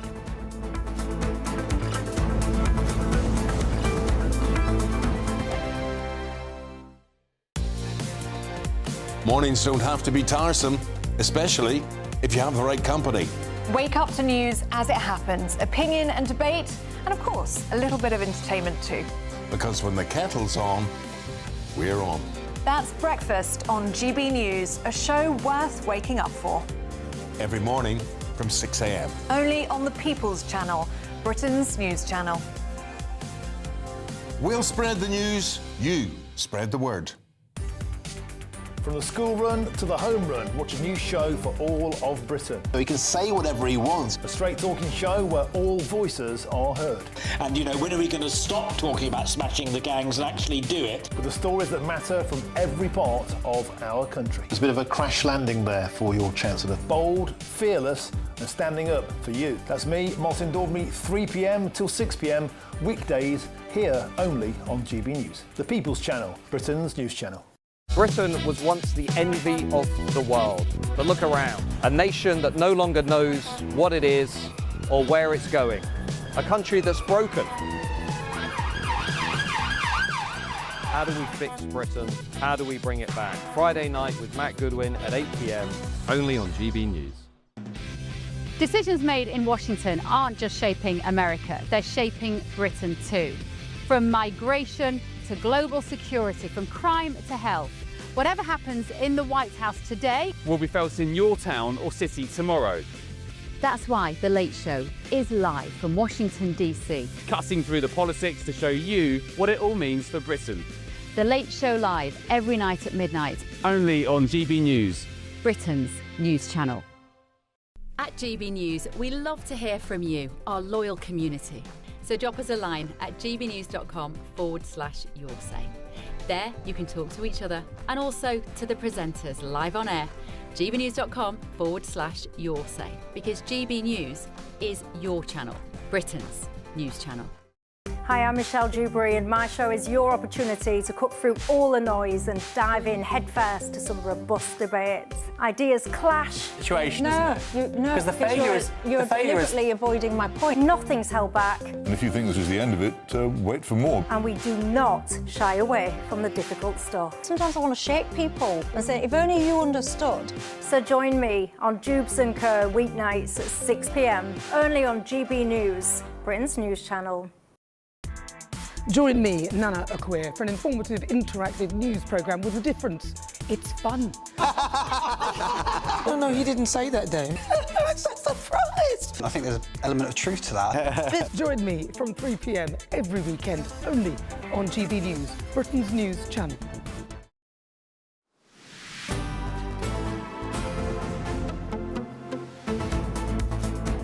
You should do that, yeah. Hello, welcome back. Cameron's just been regaling with me, well, confessions of a royal correspondent. Well, quite exactly. I think there's a little bit of confusion, if you've seen a number of the papers this morning, as to what perhaps could have potentially overshadowed all the King's wonderful work in the Vatican yesterday when it comes to the Prince Andrew problem, but nothing as of yet has happened. No. So we'll keep you updated on that one. Well, could be quite exciting, to be honest with you.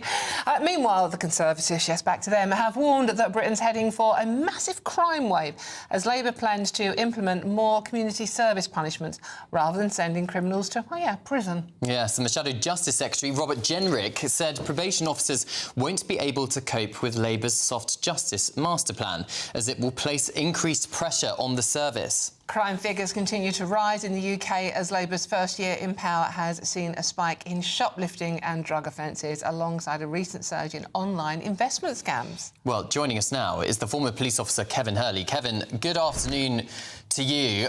It seems a bit of a mess, doesn't it? Because the probation service is really overstretched. There's not enough prison places, which is why Labour is trying to create more community punishments. At the same time, crime is on the rise.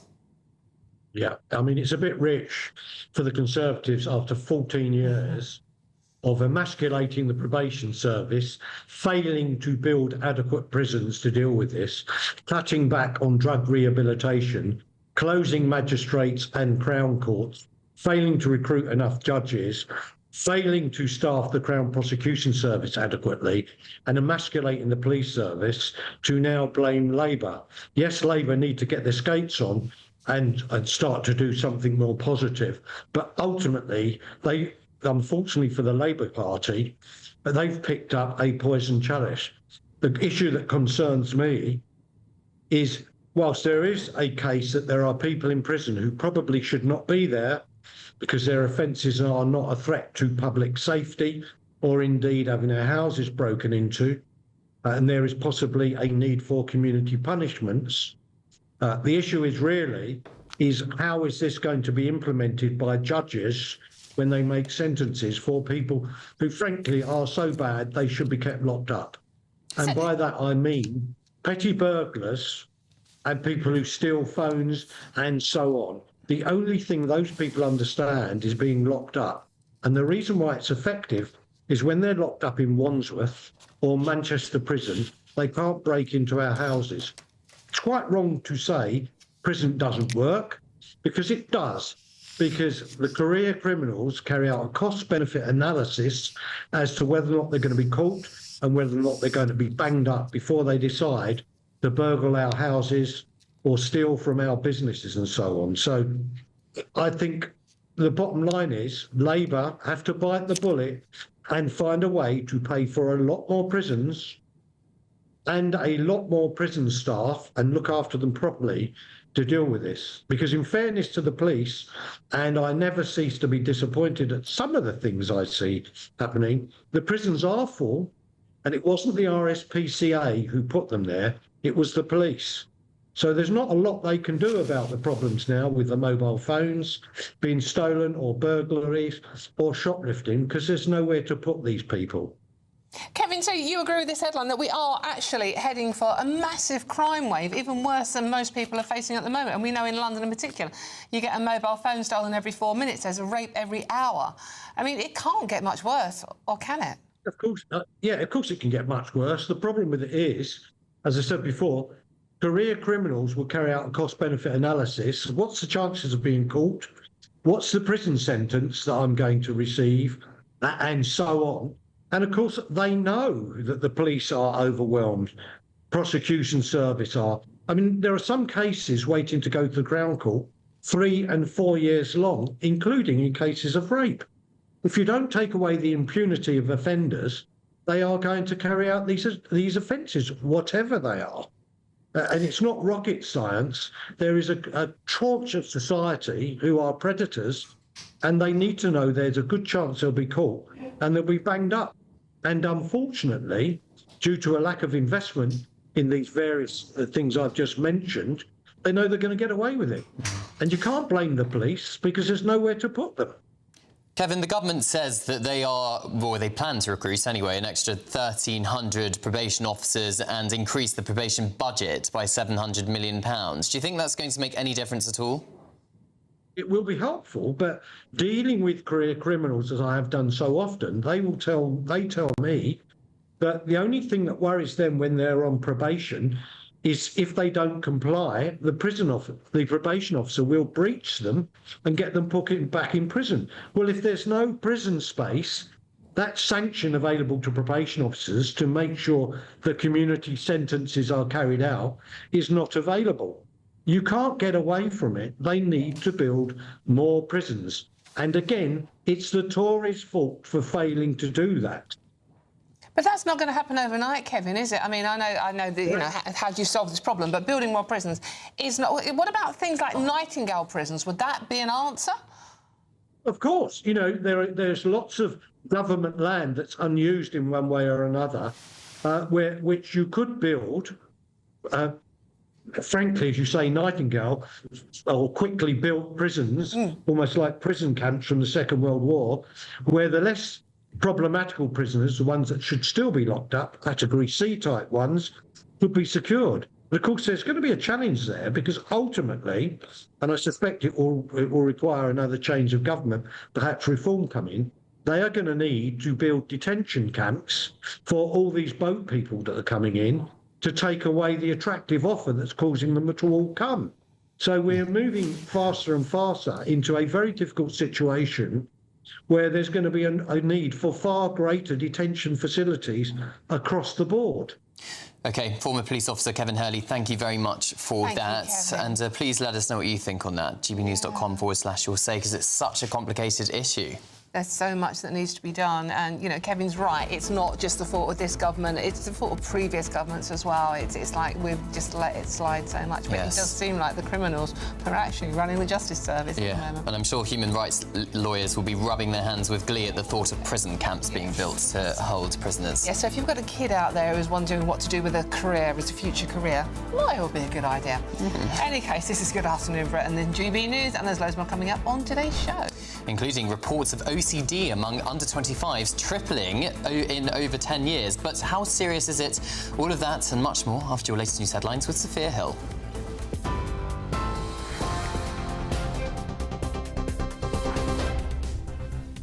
Cameron, thank you. Very good afternoon. It's just gone 1:30. These are your top stories. President Zelensky has arrived at number 10 ahead of the meeting of European leaders in London today as they meet under the coalition of the willing. Keir Starmer will urge allies to increase Ukraine's supply of long-range weapons to strike back at Russia. Elsewhere, Plaid Cymru has claimed a decisive victory in the Caerphilly by-election, defeating Reform UK and pushing Labour into third place. Lindsay Whittle secured almost half the vote, taking it from Labour, which had held the seat since 1999. Now, it could take months to find a chair for the National Grooming Gangs inquiry, according to a government source. That's after candidates Jim Gamble and Annie Hudson both withdrew. It comes as a fifth survivor quit the inquiry, citing a lack of support. And pack your bags for Hull. The city's been named by the National Geographic as one of the top 25 destinations in the world to visit by 2026. And breaking this afternoon, Championship side Sheffield Wednesday have filed for administration. That's according to a court filing seen by Reuters news agency. The English Football League had previously charged the club in June with multiple breaches of regulations after they failed to pay the players' wages on time. Those are the headlines for now. More news at the top of the hour. Tune in to GB News Radio wherever you are. Online, on DAB digital radio, on TuneIn, on Radio Player, and on your smart speaker. Just say, play GB News.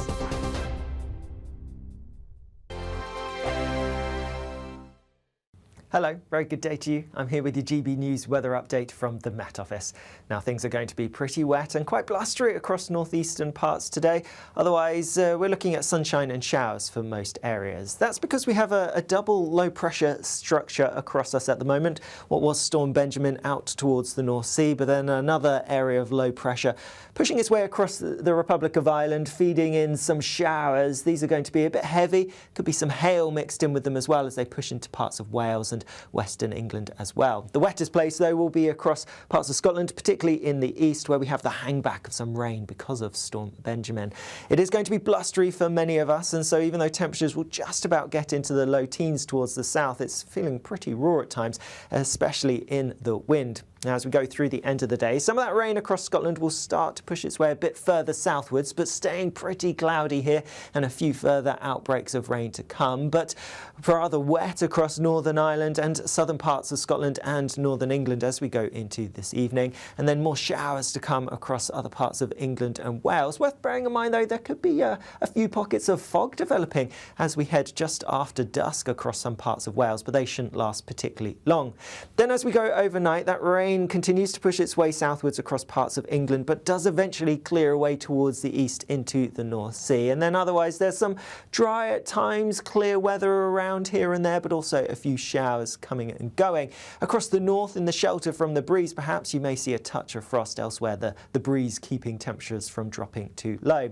And then tomorrow, for many actually, it's going to be a largely bright and rather fine day, just quite a few showers piling down from that northerly wind, and so we could see some winteriness, some sleet and snow over the Scottish hills and even elsewhere. Even though you may get some sunshine, it is going to feel pretty nippy, especially in the brisk winds. Bye-bye.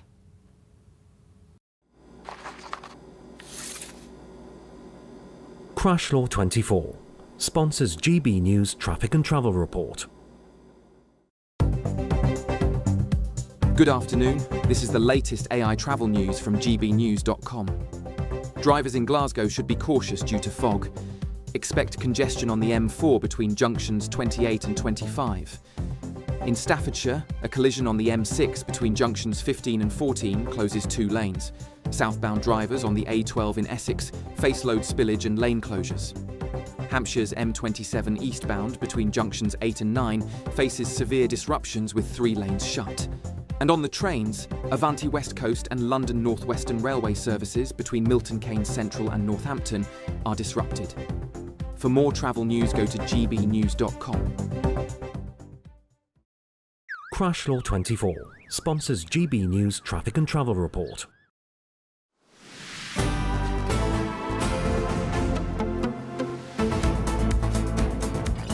Welcome back to Good Afternoon Britain. The time is 1:36. And Dawn, you've got a lovely viewer in touch. I have, because we do keep saying, hello, everybody. We do keep saying, please do get in touch, because this show is all about you and your opinions. gbnews.com/your say.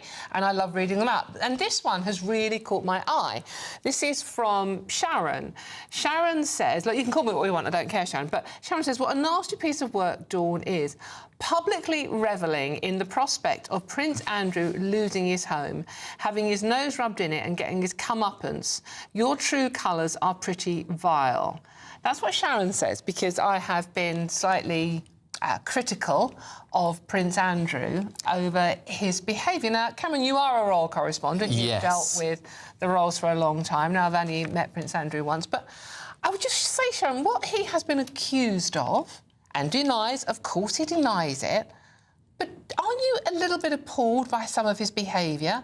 And certainly, even if you think he has done nothing illegal in this country, he's denied doing anything wrong, but he is a proven liar now. He has lied to you as a British taxpayer. He has lied about what has happened. Yeah, and where he was and his final contact with Jeffrey Epstein. Yeah. And Sharon is not alone. A number of you have got in touch saying, why do you keep banging on about Prince Andrew, leave him alone, all the rest of it.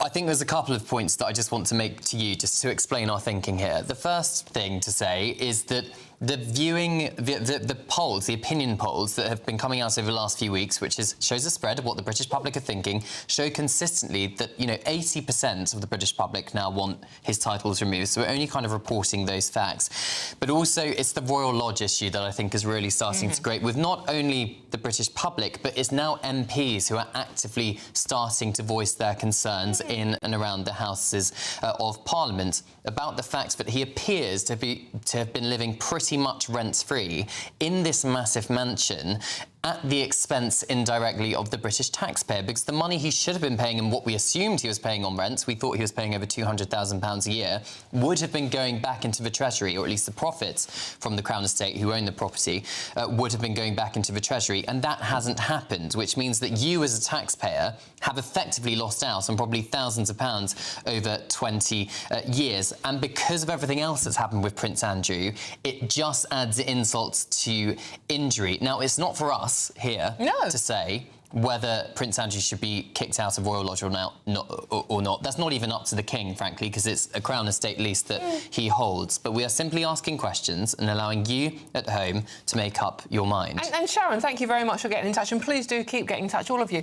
And Sharon, just to say, you are not alone. A former Conservative politician, Jonathan Aitken, wrote a letter to the Times advocating human compassion for Prince Andrew as well. Now, Aitken had a fall from grace as well and served time for perjury. So he's coming from that point of view, it's like, OK, let's offer him a little bit of support for what he's going through as well. But what about what the alleged victims of Epstein went through? Yeah, exactly. But I think, he is entitled to a private life, as he is, and we're not being too intrusive. gbnews.com/your say.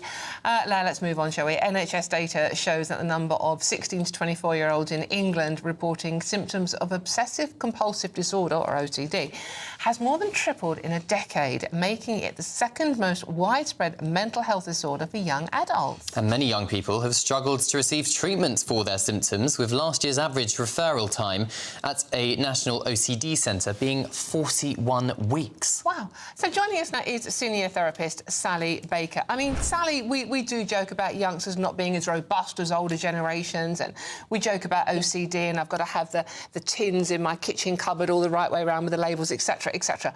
But real OCD is a horrible condition to suffer from, isn't it? it's life limiting. It's not just about washing hands and turning off light switches. It's about really damaging negative self-talk that inhibits people from going out, from socializing, from living a life. Resilience is built through life experiences, through trying things, sometimes failing things, sometimes succeeding. But what happened with COVID, and that's impacted this generation, the 16 to 25-year-olds, in very many ways, because they still show up in my consulting room, is they've missed out on milestones, life milestones of behaviors, making friends, leaving home, going to university. There's lots of job insecurity. There's lots of financial insecurity. AI is going to impact the first-time job seekers more than it will people with transferable skills. All of these things add to anxiety. And we've seen, haven't we, in the NHS figures, that the OCD symptoms reported have more than tripled in the past decade. Is that more people are coming to you and other therapists with problems and have a real OCD issue, or is it the fact that we are perhaps just more aware of the condition? Well, some of the stigma about mental health conditions has eroded over the last few years. So there's more disclosure. People talk about their anxieties more openly than they would have masked and covered before. But the services haven't kept abreast of that. So 44 weeks, I mean, what we need is really very timely, quick interventions so that when this begins, and it begins with children as young as 8 as well, is we need to... People don't have a problem with thinking. They have a problem with really negative thinking patterns. And think of it like a seed in your hand. If you wanted a seed to grow into a big vine, you would give it sunlight and water. When you start having intrusive thoughts, when you pay them attention, they also grow like a vine and then fill the room from floor to ceiling, wall to wall, and completely overwhelm you. So teaching young people techniques to interrupt these unhelpful thoughts is a really great way to start. And Sally, what would you say, because we know the sort of comments we are going to get, and lots of people in my own family would make this comment as well. Well, look, it is like, you know, are we just a bit too soft on people that are struggling to cope? I mean, is it really OCD, or are we just being a bit too soft on the younger generation? You wouldn't wish OCD on your worst enemy, and the whole snowflake, we've got a generation of snowflakes, is punching down instead of lifting people up. These young people are struggling with unprecedented levels of stress and overwhelm, and they haven't the human connection that other generations would have had from the experience they've grown through. There's more isolation, there's more loneliness. People are living online, they're living in their bedrooms. Yeah. They're even working from their bedrooms still. So, you know, lots of the human support and connectivity that saves people isn't in place for these young people. So do you think social media has really had quite a big impact on that generation? Huge, and the curse of comparison. When everyone on social media looks like they're having the best of times, they can curate a post that takes them weeks to make, but it's all BS. But people take that as the truth, and then they compare it to their own lives, and which are human and messy and lacking in all that polished perfection. And curse of perfection as well. Sally, just finally and quickly, if anyone's watching or listening today who feels they are suffering and need help, what's the best thing they can do? Start interrupting your thoughts. Just because you think it's not every thought is precious, not every thought needs to be acted on. Start interrupting those thoughts. Think of your mental health like at the top of a slide. Before you slide down, interrupt those thoughts. These are BS thoughts. They need interruption. Great advice. Sally Baker, Senior Therapist. Thank you very much, Sally. Thank you. OK, there's a lot of it. There is a lot of people suffering from it. And, you know, the lockdown and the pandemic, a lot to answer for there. But if you are in search of some holiday sun to get away from all this doom and gloom, here's a forecast for those top European holiday destinations for you. Ready to soak up that holiday sunshine? Won't we need some cover? No worries. All sorted. All Clear Travel Insurance sponsors GB News Travel Destinations Forecast. If you're looking to escape the cold weather expected this weekend in the UK, you'll find some sunshine in Italy, but plenty of blustery showers about as well. And some fairly wet weather pushing through parts of Portugal, particularly to the north of Lisbon, into much of Spain, especially to the north. And France will be particularly wet with thundery rain in places. Italy, a few showers, but a gusty wind as well. Plenty of fine weather for Greece, and it stays that way through the weekend and early next week. All Clear Travel Insurance sponsors GB News Travel Destinations Forecast.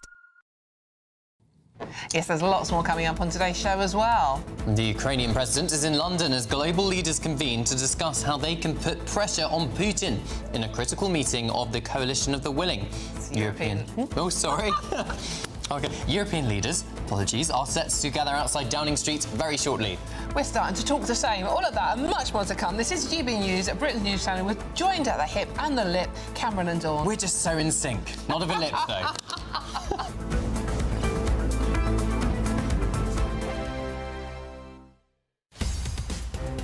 In the GB Newsroom, we bring you the news as it happens. With our team of dedicated journalists across the UK, we're ready to keep you up to date with what's happening every half an hour, every single day.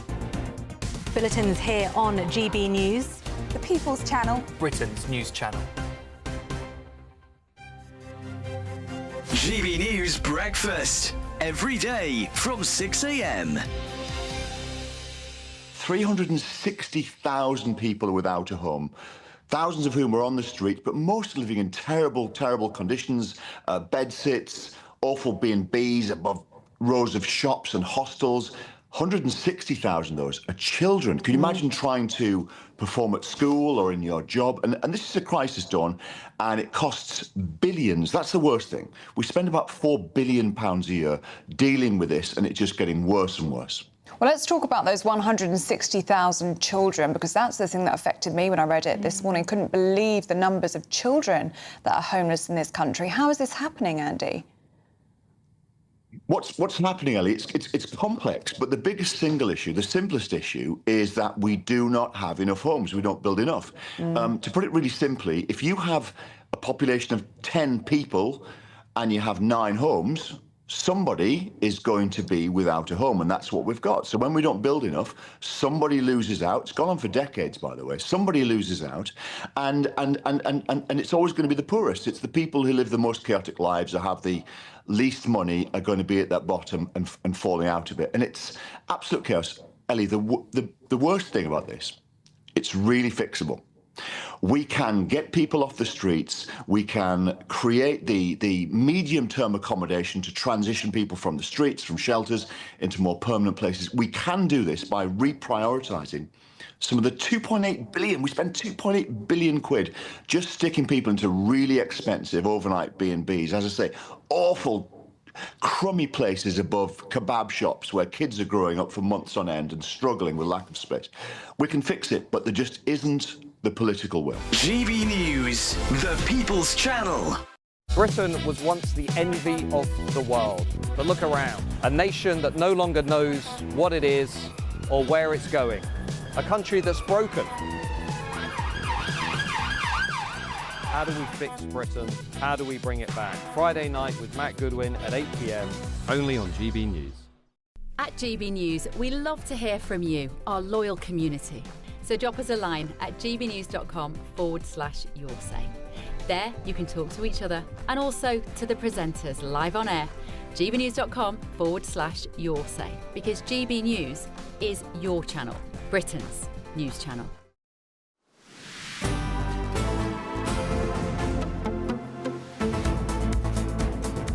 Welcome back. The time is 1:49 and Volodymyr Zelensky, President of Ukraine, has received a warm welcome and a hug at Downing Street from the Prime Minister Sir Keir Starmer this afternoon. Yes, the Ukrainian president is in London as global leaders convene to discuss how they can put pressure on Putin in a critical meeting on the coalition of the winning. Well, it comes as Donald Trump imposes sanctions on Russia's 2 biggest oil companies.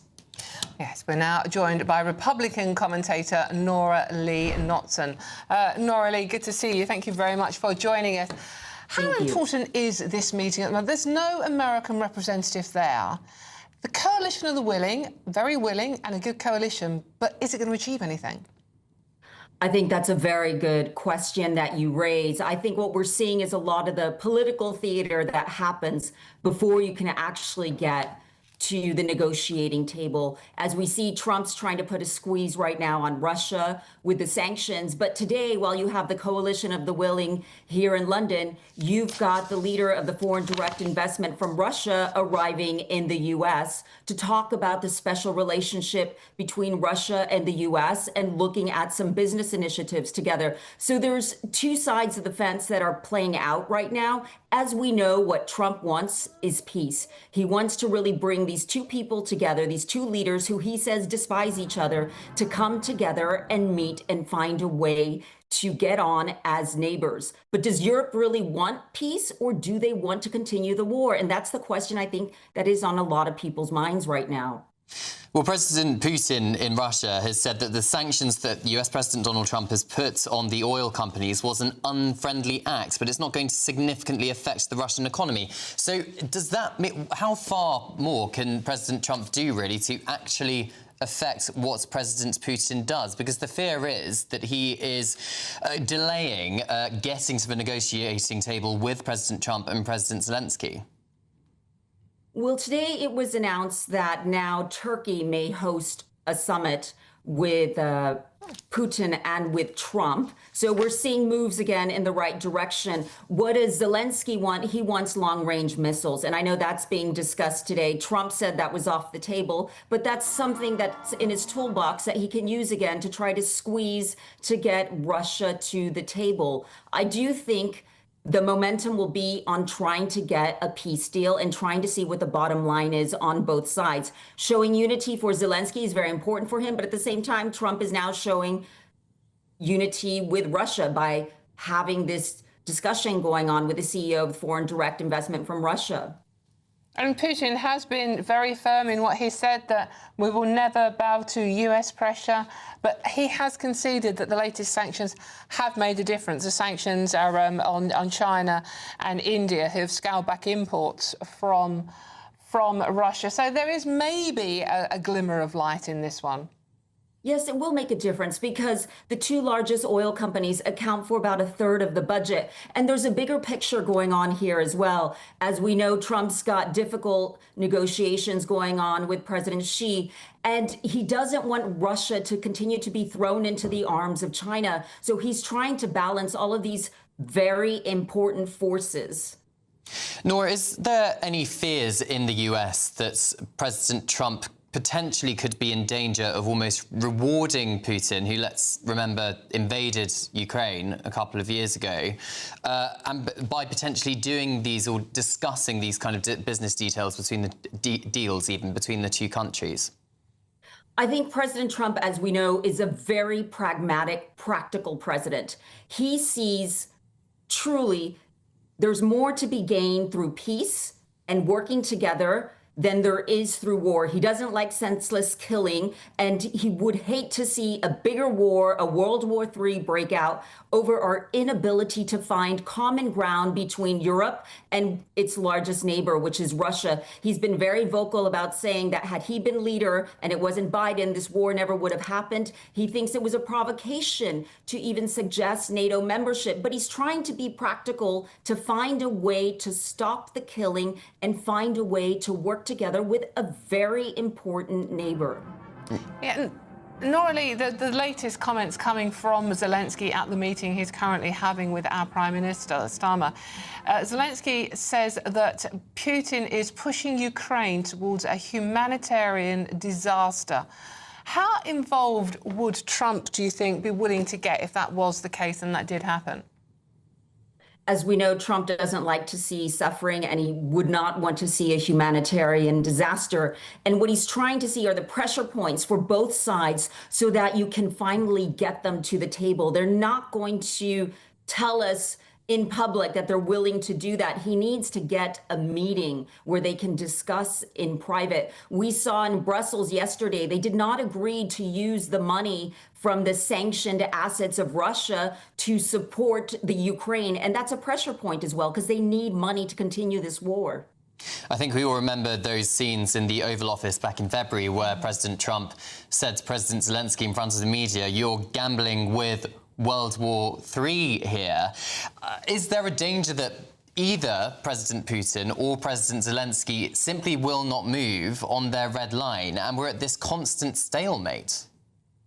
I think that's a very good question. I think neither side wants World War III. That's a lose-lose for everybody. And if we keep our focus on what does each side want and try to find a way that both can come together, and each side's going to have to give up something to find peace, because there's more to be gained through peace. And I think Trump's going to focus on the business side and thinking about what can be gained from a business perspective, from incentives, from working together and aligning your pockets.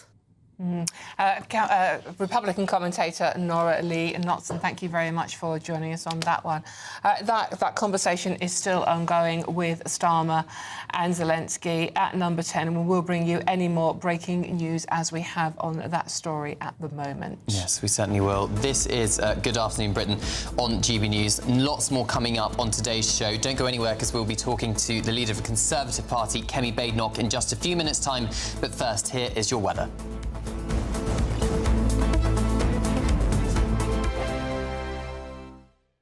It's the final week to see how you can become our biggest winner this year. First, you could be driving away with this brand new Benamar Primera motorhome. This luxury vehicle comfortably sleeps 4, has its own fitted kitchen and bathroom areas, and comes complete with fitted awning and bicycle rack. And that's not all, as we'll also give you a whopping £30,000 in tax-free cash to spend however you like.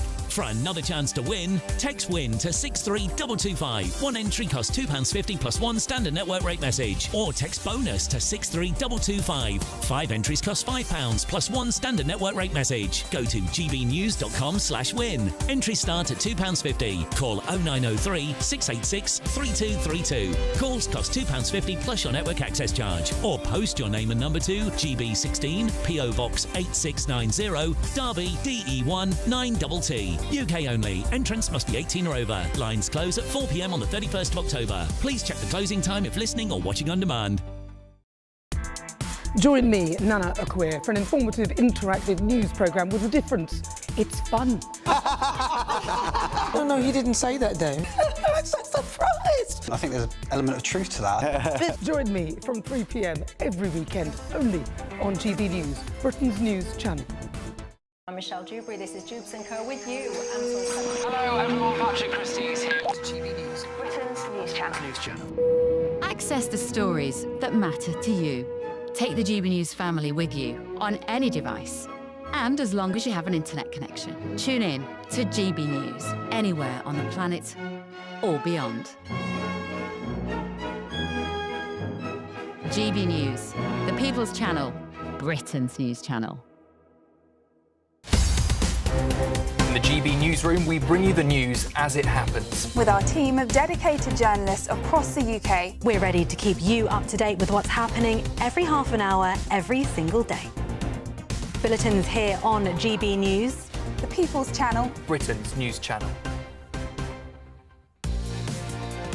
Mornings don't have to be tiresome, especially if you have the right company.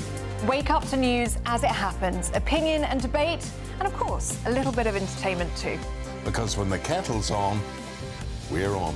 That's Breakfast on GB News, a show worth waking up for.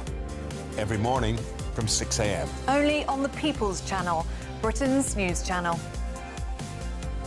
We'll spread the news, you spread the word.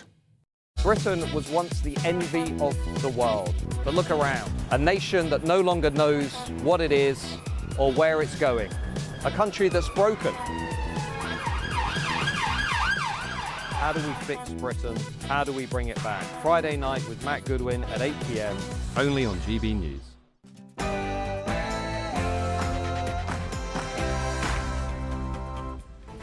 Good afternoon, Britain. It's 2 o'clock on Friday, the 24th of October. Here's Cameron Walker and I'm Dawn Neeson. So Keir Starmer has welcomed Ukrainian President Zelensky to Downing Street for a Coalition of the Willing meeting. But how useful are European leaders in administering a peace plan for Ukraine without the United States? Listen now, Cardiff, and listen, Westminster. This is Caerphilly and Wales telling you we want a better deal for every corner of Wales. And a major victory for Plaid Cymru in the Caerphilly by-election as Labour waves goodbye to their 100-year-old seat. Lindsay Whittle secured his Senedd seat for the first time, while the Tories lost their deposit. Reform UK's candidate Claire Powell thanked his voters after coming second. Grateful to every voter that came to the ballot box and voted for reform, despite the fear and attacks that have been put against them by the other parties. But as smaller parties continue to rise and the public loses confidence in Labour and the Tories, are we witnessing the end of the traditional two-party system? And another tax rise from Labour. Who'd have thought it? Chancellor Rachel Reeves is considering raising income tax in the budget despite Labour's manifesto not to. And as pressure grows on Prince Andrew, over his Royal Lodge lease, are taxpayers losing out on Crown Estate revenue? And it's a hell of a place. Yeah, Hull has made it onto the list of top 25 global destinations to visit alongside Rio de Janeiro, Fiji and Vancouver.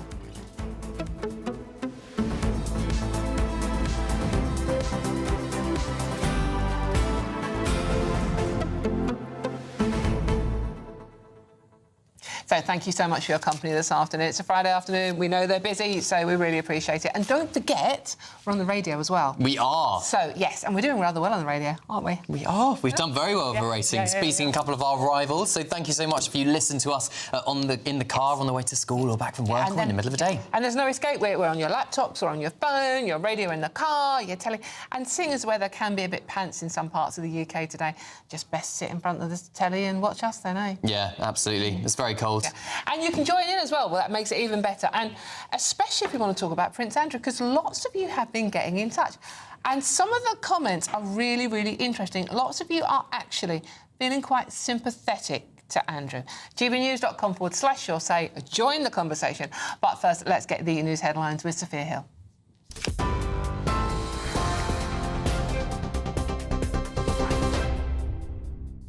Dawn, thank you. Very good afternoon. It's just gone 2 o'clock. These are your latest headlines.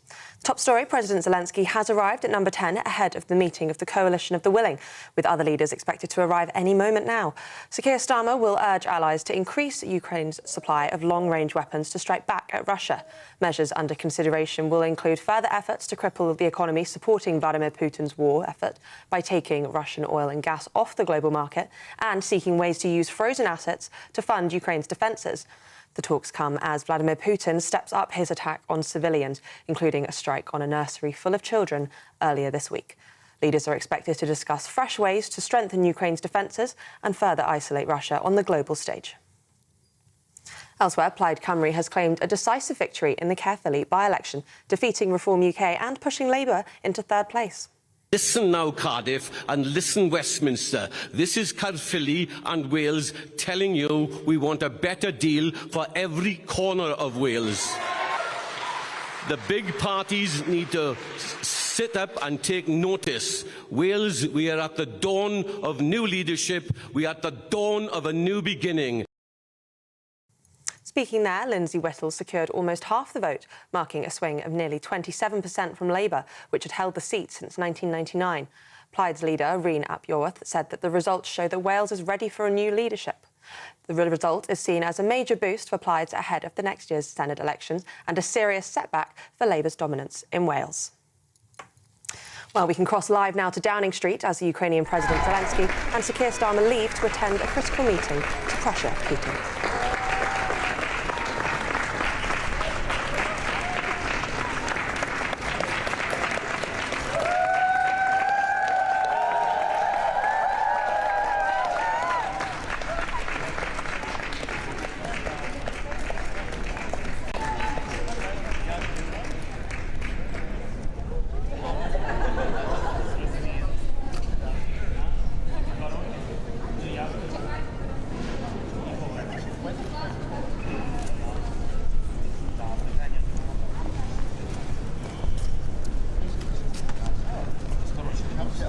Good afternoon, Britain. The time is 5 minutes past 2, and you are watching live pictures, for those of you on television, of President Volodymyr Zelensky of Ukraine, speaking to some well-wishers who have gathered inside Downing Street alongside Prime Minister Sir Keir Starmer.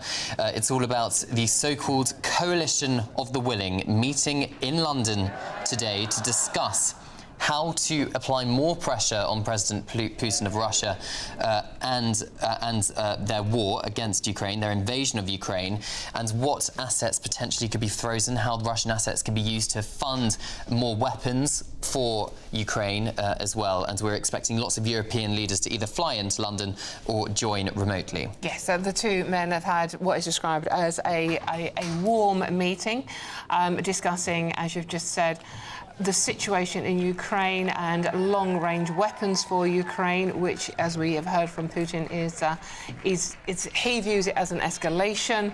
But they've had this meeting at number 10, and the picture you can see on your screen now are the two men walking along a line of well-wishers. Many of them look like school children, many Ukrainian flags in evidence there, and they're standing and chatting to the youngsters. Yes, Sir Keir Starmer in the last hour has said it's a huge step forward that has been taken this week to support Ukraine, but there was further we can do on long-range capability, i.e. missiles, as he described the UK and Kyiv's closer support and ally. It's at the start, he was making those comments at the start of the bilateral meeting between President Zelensky and the Prime Minister, which has just concluded after a quite friendly welcome on the steps of number 10 Downing Street as well. And the Prime Minister says, I do think that this week we can really bear down on Russian oil and gas. Huge steps forward this week already. Yeah, Zelensky has said that the UK-Ukraine relationship is one he can count on. He says that the relationship between the UK and Ukraine is one of the closest bonds within Europe, and the coalition of the willing, indeed, which was Keir Starmer's idea, I believe, in the long run. And this is just a week ago, Zelensky was at the Oval Office for a meeting with President Trump, which reportedly ended in a shouting match, another one. But today, the Ukrainian flag, as you can see if you're watching, is flying over Downing Street, and the reception is much, much warmer. And they shared an embrace when they first met. And Zelensky has thanked the PM several times now for his steadfast support. Yes, and also said that Vladimir Putin was pushing Ukraine towards humanitarian disaster at the meeting. He said, I agree that Putin doesn't show that he wants to stop this war. He said Russian aggression was pushing us with such humanitarian disaster, with attacks targeting infrastructure, including Ukraine's energy sector. We are thankful to you, as in the UK, that we are not alone in this situation. From the very beginning of the war, but especially now, it is very important, says President Zelensky. And we can just see Yvette Cooper, the Foreign Secretary, on your screens. Another hug with President Zelensky. Yvette Cooper has, of course, just flown back from Rome, accompanying His Majesty the King for the state visits to the Holy See, where they were discussing peace in the world. That was a small meeting with the Prime Minister and President Zelensky. They will now be heading into a meeting with the full coalition of the willing, which I believe involves about 20 countries, many of whom will be joining via a Zoom call, as it were, to discuss the next range of sanctions that will be placed on Russia. Now, as far as this could be the 19th range of sanctions, though, so you do have to ask exactly how far these ones will go. Moving on now, the time is 9 minutes past 2, and survivors of the grooming gangs may have to wait until next year for the government's national inquiry to begin, after ministers were forced to restart the process to appoint a chair. The inquiry descended into chaos this week after potential candidates Jim Gamble and Annie Hudson both withdrew, alongside a fifth survivor who also quit due to a lack of support. Well, joining us now is GB News national reporter Charlie Peters, who's been following this story since the very beginning. Charlie, what do you make of this? Because to me it seems like an absolute mess, with no candidates now to be the chair of that inquiry.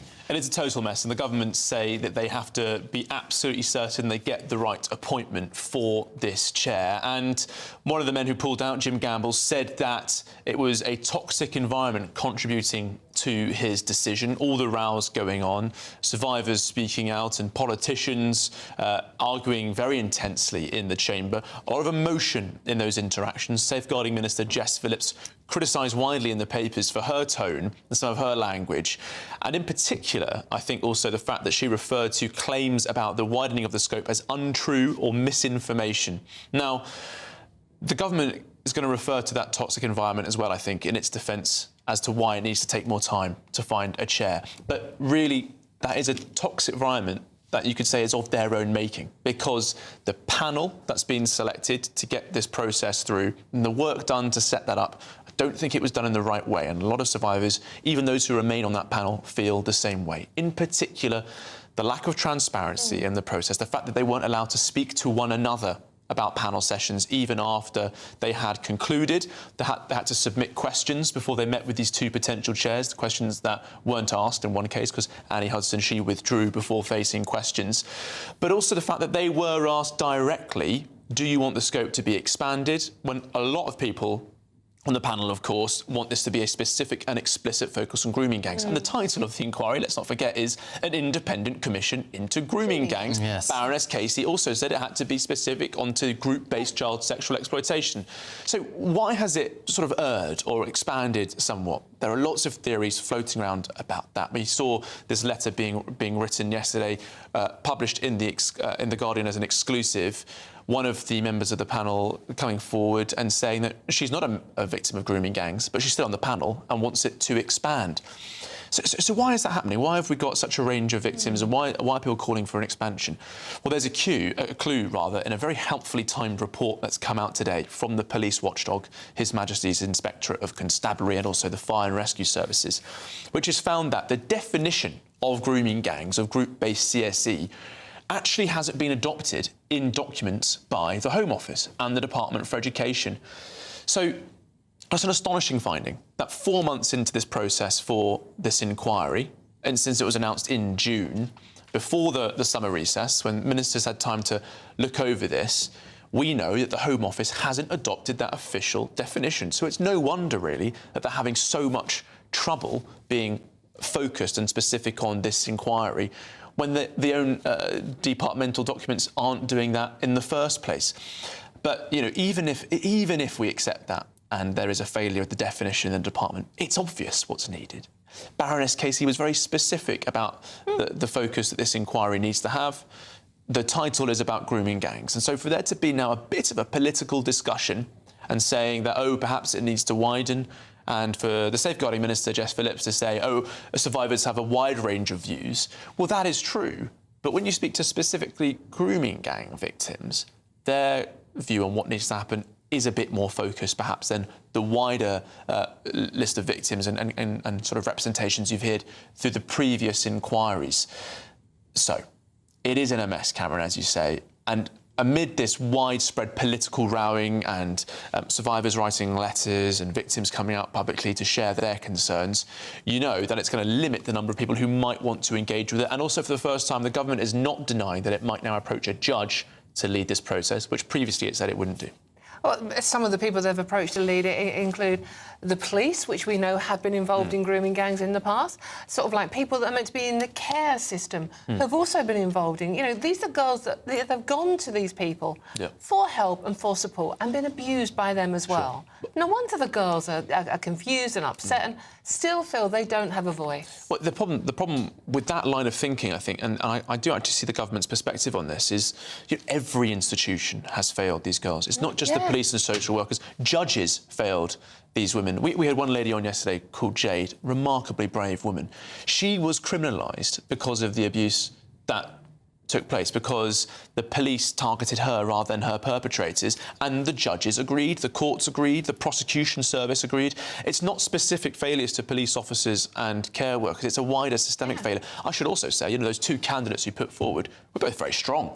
Jim Gamble became an ex-police officer because he wanted to criticise the police. He'd headed up, major bodies tackling exploitation. A lot of people feel as though potentially the best candidate for chair had walked away. And we carried a lot of very positive comments from survivors who had interviewed him, some concerns and criticism as well, and he was able to come on the channel and speak about that with me. There were all sorts of views, but he withdrew amid the political rowing about it. But I do think that row would not have happened Had that survivor panel not been asked, do you want this scope to expand? That is a failure of government and of the charity being involved to allow that question to be asked. Because immediately, because these women have been failed for so long, to have that question asked of them, you can see why trust would immediately start seeping away. But what was the motivation from the government to ask them that question in the first place? Because, as you say, Charlie, these girls had not been listened to for so many decades, and clearly it's backfired on the government in the first place. Like, why did they want to not focus on this one core issue? I think the government has two defences here. The first is they'll say, oh, NWG, this charity organising the panel that asked this question, is independent of us. That's the first thing they could argue. Of course, it had been set up on behalf of the Home Office, so it's a bit of a tricky one there. But also, they might say that we need to take in the views of all survivors, and some survivors on the panel were keen on a discussion about expanding the scope. But that draws back to that question of, the people on the panel not necessarily all having the same experiences. And there are some questions, I think, to work out how that process was managed. And some survivors there are concerned. And I think also a lot of people involved in that process are quite worried about this now escalating into rows between victims in public. And I mean, it's a mortifying situation to be in, but I think a significant part of the blame for that process, if it does happen, is that the government were not crystal clear about this definition. The Home Office, we know, doesn't have a definition in some of its documents directing it when it comes to setting up things like these panels.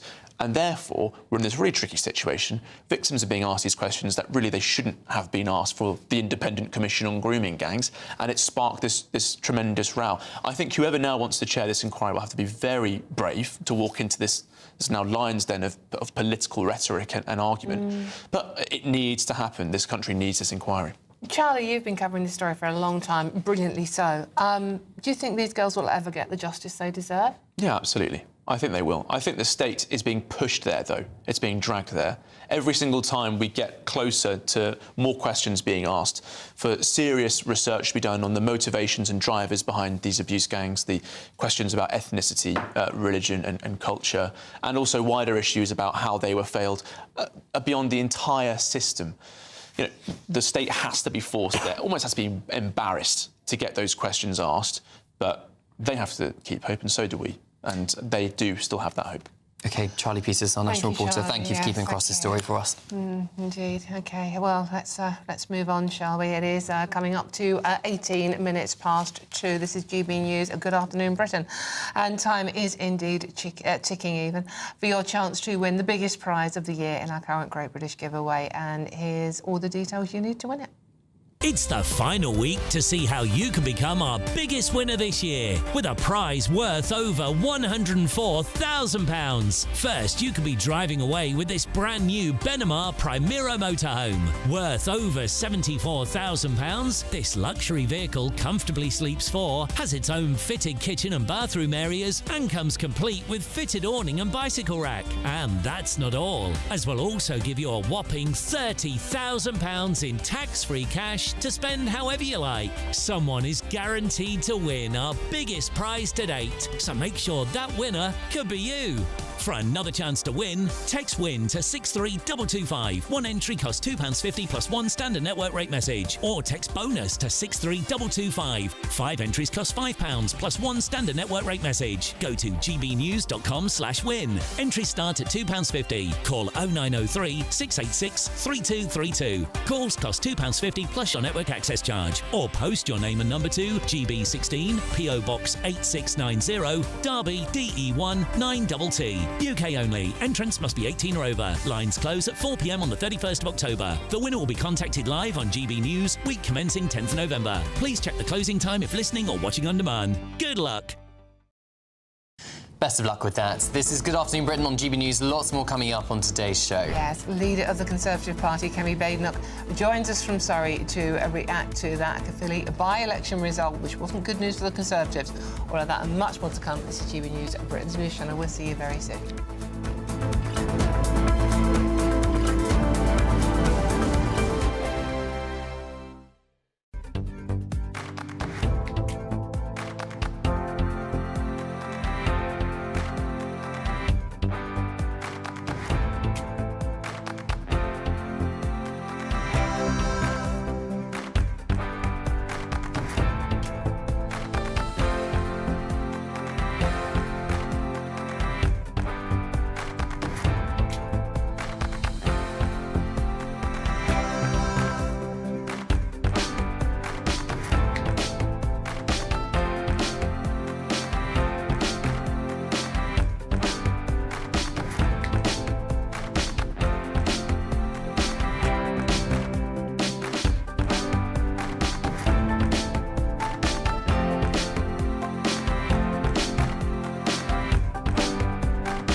Decisions made in Washington aren't just shaping America, they're shaping Britain too. From migration to global security, from crime to health. Whatever happens in the White House today will be felt in your town or city tomorrow. That's why The Late Show is live from Washington, D.C. Cutting through the politics to show you what it all means for Britain. The Late Show live every night at midnight. Only on GB News, Britain's news channel. Bold. They are under no illusion. Ray. Are you a human trafficker? Boundless. I've had enough of the nonsense, and I'm not afraid to say it. Don't get us on the BBC. Every weeknight, I tear through the headlines. The smell of gasoline. Should we be worried about it? From Westminster madness to cultural war chaos. What we're going to do now is they are throwing things out the car as we speak. Get ready, Britain. Here we go. Patrick Christie's tonight, weeknights from 9 p.m. only on GB News, Britain's news channel.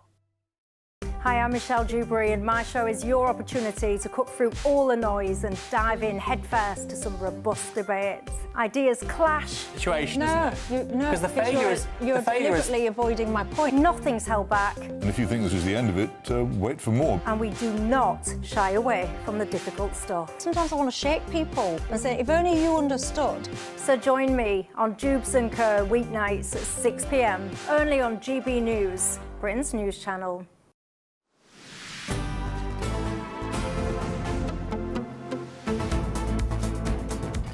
Now, I'm very excited for this because we're off to Hull because the city has been named by National Geographic as one of the top 25 destinations in the world to visit by 2026. Yes, it's been celebrated for its rich 800-year maritime heritage. Hull's transformation of landmarks like the Maritime Museum, Spurn Lightship and Arctic Corsair helped secure its spot, putting it firmly on the global travel map. Well, joining us live from Hull is GB News Yorkshire and Humberside reporter Anna Riley. Anna, good afternoon to you. I mean, Hull is alongside places like Fiji, like Rio de Janeiro. What's special about Hull and why is this so exciting for the people there?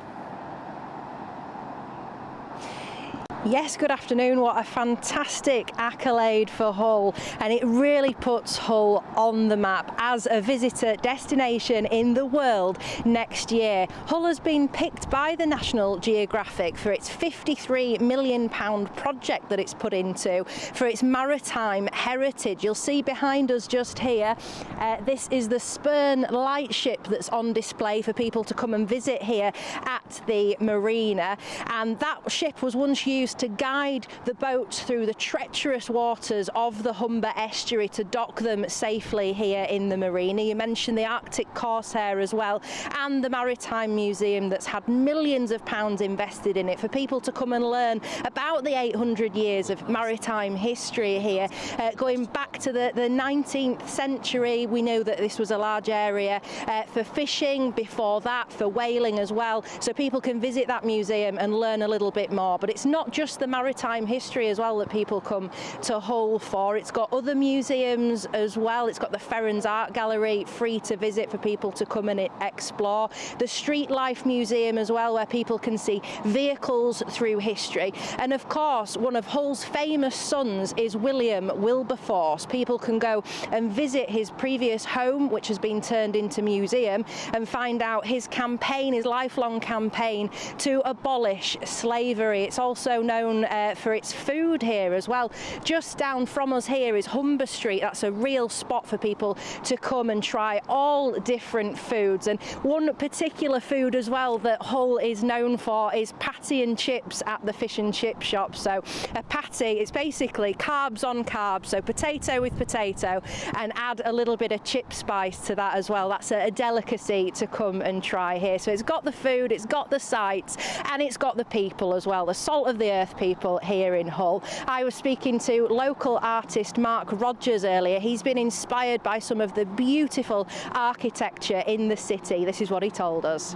I think it's great because when I first moved here, the Michael Portillo programme, Great Railway Journeys, was on, and he was saying, oh, this is the Venice of the North. And I was just thinking the same thing. As we're standing here in Victoria Square, we're surrounded by magnificent architecture that evokes the Baroque. And I thought, wow, this could be Florence or somewhere exotic, you know, not... because we were suffering a recession when I first moved here, and there was a lot of unemployment and people were a bit miserable. But the architecture can uplift you, especially when the sun's out. And as we were saying earlier, when Hull was awarded the City of Culture in 2013 when they announced it, I was live on telly, like clapping like that, and I led a conga dance around the Hull Truck Theatre. And then people were like thinking, well, what have we got to offer? And you know, there's poetry heritage, there's the fishing, and even the football team were flying high then. Mark there, just reflecting on how far the city has come in a number of years. In the early 2000s, it was put on a list of one of the worst towns to live, but really in 2017, when it was given City of Culture and that investment, it's really boosted the area. And now what an accolade to be put on that top 25 worldwide list of places to visit next year. Well done, Hull. Anna, before you go and have some carbs on carbs, lots of viewers are getting in touch, and some of them are, let's say, a little bit cynical about Hull's place on the map, on the list here. David said, how big was the backhander that Hull had to give to the National Geographic? And Matthew, Roadrunner says, how ridiculous to have Hull in the top 25. Quick, you're there, quick response. Well, I spoke to the council earlier and they said they had nothing to do with that, so no backhanders or anything like that at all. It was the National Geographic coming themselves and judging it independently. So let's say to the viewers, come and visit Hull and see why it's so great. Absolutely, great advice there. Anna Riley, our Yorkshire and Humberside reporter, thank you so much for joining us, and congratulations to Hull. That truly is incredible. Going from the worst town in the UK in 2003 to live in, to being one of the top 25 places in the world, according to National Geographic, to visit, is an incredible achievement, whichever way you look at it. I just wish it had slightly better weather, but that could go with this is the thing. I mean, the other places on the list have really gorgeous weather and gorgeous beaches, etc., etc. But, I mean, we do have some amazing places in this country. If you had the choice between going for a 2-week holiday in Hull or a 2-week holiday in Fiji, which would you choose, Dawn? If I'm going to be completely honest here, and I would go to Fiji. Oh, where would you go? I probably would do the same. Oh, come on, don't lie. I would do the same, but, you know, not against a staycation in Hull. Well, it looks like some very interesting places to visit. Yeah, I know we've been up there for football. Lots of you are getting in touch about all the stories we're discussing today as well. And Andy makes a curious comment. Andy says, I notice you're not talking about the Labour Party Welsh disaster very much. It's like... It's been our top story all morning. We've been talking about it all day, Andy, and we are going to be talking to Kemi Badenoch very, very soon about that very story as well. And Peter has said, talking about the grooming gang story, Peter has said a suggestion that many people would agree with. Maggie Oliver should lead the inquiry. She's the former police officer who resigned and has been working on this story for decades now. Maggie should lead the inquiry. She's been hounded by government, the police and media for her endless pursuit of perpetrators, enablers and covers-up. And many of you are agreeing with that one. And I have to say, Peter, I'm with you on that one. Maggie has done an absolutely astonishing job talking out for these girls from day one. Our politicians haven't. She certainly has. And David has also got in touch thinking that Dame Karen Pierce, who's the former ambassador to the United States of America, should chair the grooming gang inquiry because of her independence and her great brains. Well, so lots of suggestions. Keep them coming in. Yeah, please do. gbnews.com/yourself if you want to get involved in the conversation. This is Good Afternoon Britain on GB News, and there's loads more coming up on today's show. And much more to come, of course, but first it's your headlines with Sophia Hill.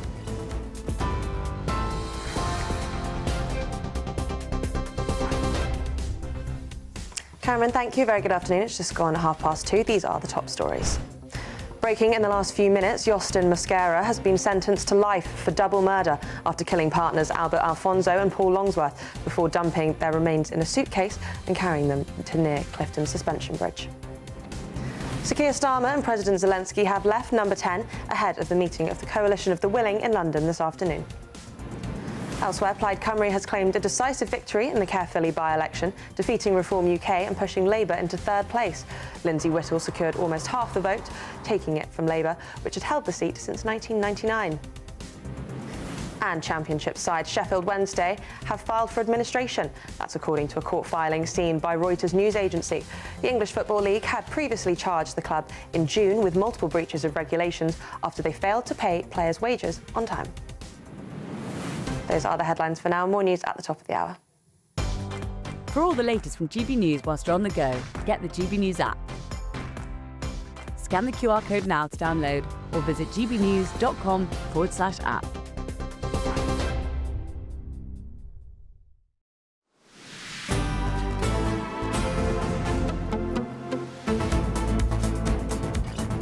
Just discussing lovely places to go in the UK. I've got to read this out, Dave, made me laugh. This is from Dave. Rather than Hull improving, maybe it's just because Labour have trashed so many other towns that Hull goes up the ranking by default.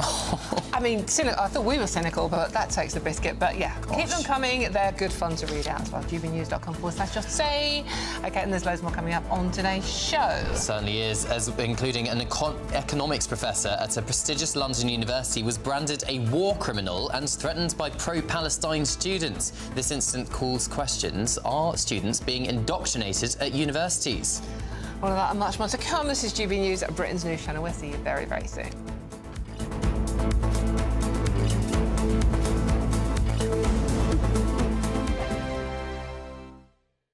Hello, very good day to you. I'm here with your GB News weather update from the Met Office.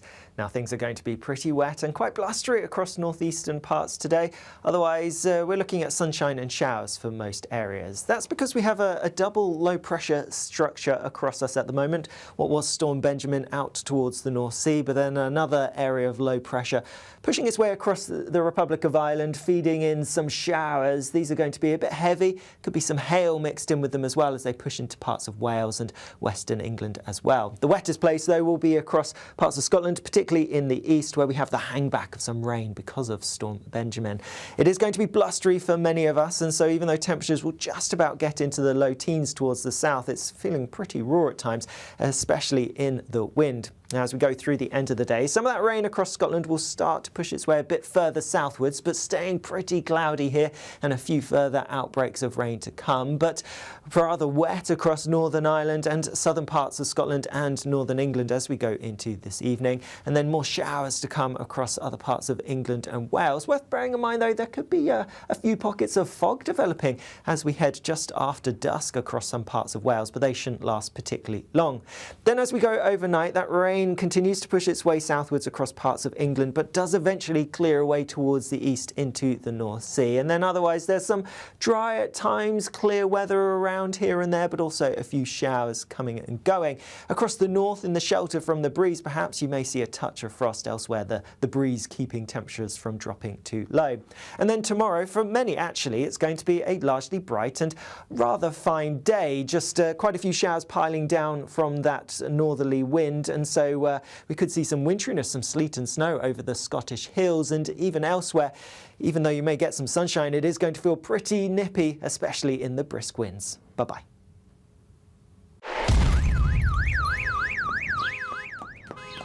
Crash Law 24 sponsors GB News Traffic and Travel Report. Good afternoon. This is the latest AI travel news from gbnews.com. Motorists on the M4 in South Wales should expect congestion between junctions 28 Tredegar Park and 25 Caerleon. In Staffordshire, the M6 southbound between junctions 15 and 14 faces significant delays from a collision, closing 2 lanes with 90-minute delays. Hampshire's M27 eastbound has a collision, closing 3 lanes between junctions 8 and 9, resulting in 50-minute delays. And on the trains, there are disruptions on Avanti West Coast and London North Western Railway services between Milton Keynes Central, Northampton and Rugby. For more travel news, go to gbnews.com. Crash Law 24 sponsors GB News Traffic and Travel Report.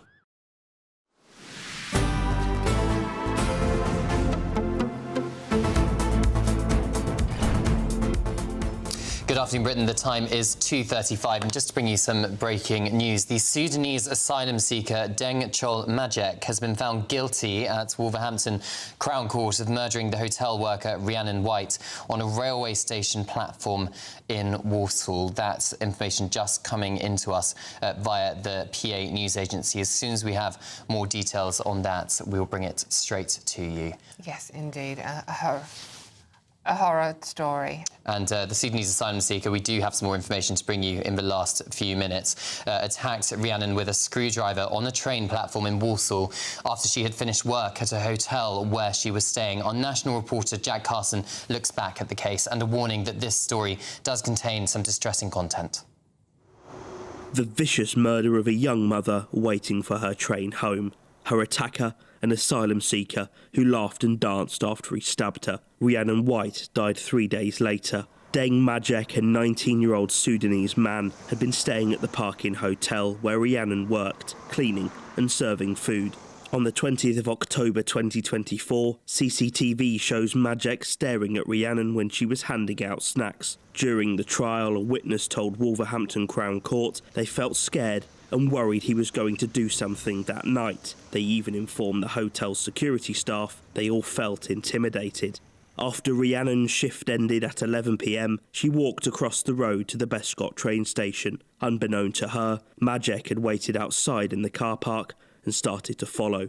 Wearing what the prosecution described as distinctive clothing, he gradually got closer. He walks up the steps to the station. Seconds later, he attacks Rhiannon on the train platform. She sustained multiple stab wounds and died 3 days later from a brainstem injury. Majek is seen on CCTV leaving the train station. He throws Rhiannon's phone into the river, walks to a shop to buy alcohol, and returns to the hotel. As the emergency services arrived, footage recovered by the police shows the Sudanese asylum seeker laughing and dancing to music in the hotel car park. The prosecution told the jury Majek was clearly excited by what he had done. Forensic scientists found Rhiannon's blood on Majek's jacket, trousers, shoes and jewellery. DNA recovered from swabs of his fingernails were also a match for Ms. White. After her death, her family described their loss as catastrophic. Rhiannon White was a mother, an auntie, a sister and a daughter whose life was taken in the most horrific way. Jack Carson, GB News. Yeah, that's a horrific story there of asylum seeker Deng Chol Majek, who is from Sudan and claims to be 19 years old, has been found guilty of murdering a hotel worker at a train station in the West Midlands. Yes, Wolverhampton Crown Court heard how Miss White was stabbed 23 times on a platform at Walsall's Bescot Stadium station on the 20th of October last year, and sadly died from her injuries 3 days later. Prosecutors alleged that the DNA evidence and the CCTV footage prove that Majek, well, he didn't allege, he's been found guilty, of course, by that jury. We will have more on this throughout the day. Horrific story, and obviously thoughts with our Miss Majek's family there, Rhiannon. OK. Yes, another asylum seeker. Any case. OK, let's move on. It is now coming up to 20 to 3, and this is a Good Afternoon Britain. And I can't even say the word. Economics professor. Economics, thank you very much. Economics professor at prestigious London University was branded a war criminal and threatened with beheading by pro-Palestinian students who disrupted his lecture.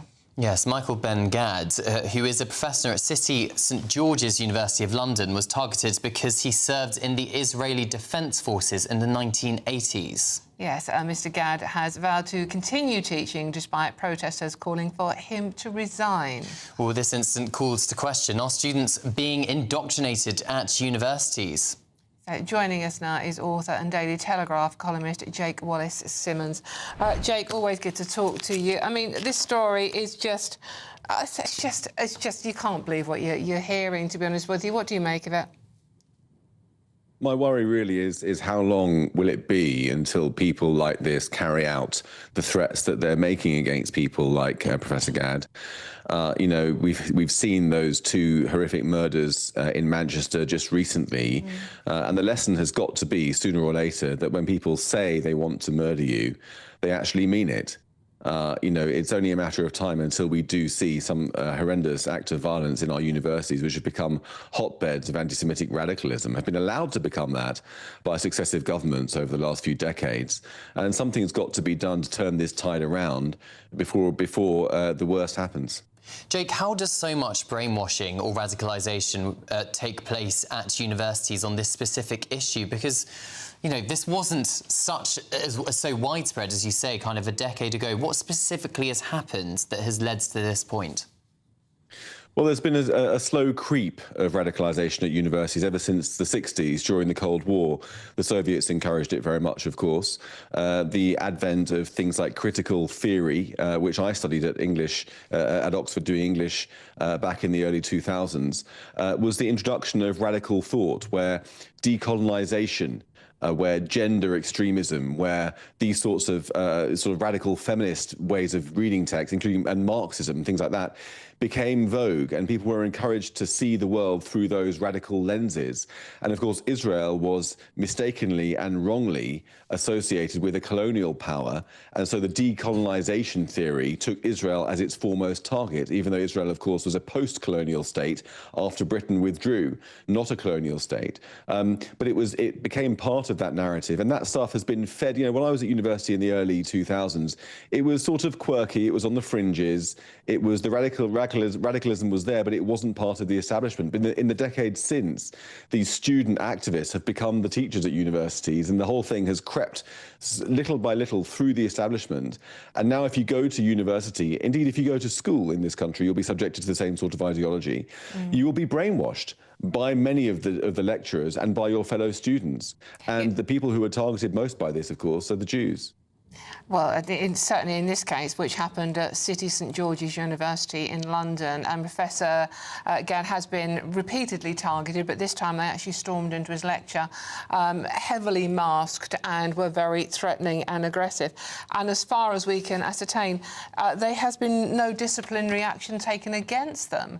I mean, to be fair, the professor has vowed to carry on teaching and said living here is a privilege, and these people hate Britain for its unique tradition of civility, freedom and tolerance as much as they hate Israel and Jews. I mean, it is quite astonishing behaviour that they're allowed to get away with. Yeah, I mean, he makes a very good point. If you ask any one of these demonstrators what they think of Britain and what they think of the West, they'll hate them as much as they hate Israel and the Jews, because it isn't really about Israel as a real place. It's about their hatred of the West and our democratic traditions and the establishment. Now, why they've been allowed to get away with it, I mean, that's a very good question. It shows that there's a certain soft tolerance of this kind of radicalism by the university authorities, because tacitly they share a lot of their worldview. The problem is that the gamekeeper is part of the problem as well as the poachers, if you see what I mean. The authorities share a lot of the radicalism that the students have, and therefore the students are allowed to run amok through universities and do what they like with very little fear of repercussions. We've seen Gaza encampments sprouting throughout our universities up and down the country. We've seen anti-Semitic bullying of Jewish students and Jewish staff again and again and again. Jewish parents know that sending their kids to university is sending them to run the gauntlet of this kind of radicalism. I think that the time has far passed where we've got to say, as a society, enough is enough. No more of this hatred of Jews, no more of this hatred of Britain, no more of this hatred of the West at our universities, in our schools and on our streets. We've got to start defending our way of life before we don't have a way of life left to defend. Jake, what's the practical solution to those points you're making? Because it seems like an impossible challenge at the moment. Well, the practical solution has got to be the government's got to put pressure on universities to ban the politicization of universities. On university campuses, political demonstrations must be banned. Wearing overt political symbols like those, kafirs, Palestinian flags and so on, must be banned. This is not a free speech issue. They're able to do that with pleasure elsewhere, but not on universities. Universities should be a depoliticized space where people from all backgrounds can feel safe and be safe to pursue their studies and to find out who they are like everybody else. And they must not be intimidated by these political thugs who are against Jews, the West and Britain. Enough is enough. It's got to be clamped down upon. Jake, thank you very much. That's author and Daily Telegraph columnist Jake Wallace-Simmons there on the story of a lecturer being attacked by students. GB News has contacted City St George's University of London for a comment, and they are yet to respond to us. The time is 2:45. This is Good Afternoon Britain on GB News, and now for some search of some holiday sun, here's the forecast for some of the top European destinations. Ready to soak up that holiday sunshine? Won't we need some cover? No worries, all sorted. All Clear Travel Insurance sponsors GB News travel destinations forecast. If you're looking to escape the cold weather expected this weekend in the UK, you'll find some sunshine in Italy, but plenty of blustery showers about as well, and some fairly wet weather pushing through parts of Portugal, particularly to the north of Lisbon, into much of Spain, especially to the north, and France will be particularly wet with thundery rain in places. Italy, a few showers, but gusty wind as well. Plenty of fine weather for Greece, and it stays that way through the weekend and early next week. All Clear Travel Insurance sponsors GB News travel destinations forecast. Lots more coming up on today's show. The leader of the Conservative Party, Kemi Badenoch, will be joining us live from Surrey, reacting to the Caerphilly by-election results. Yeah, all of that and much more to come. This is GB News, Britain's news channel. Don't go too far. We'll see you soon.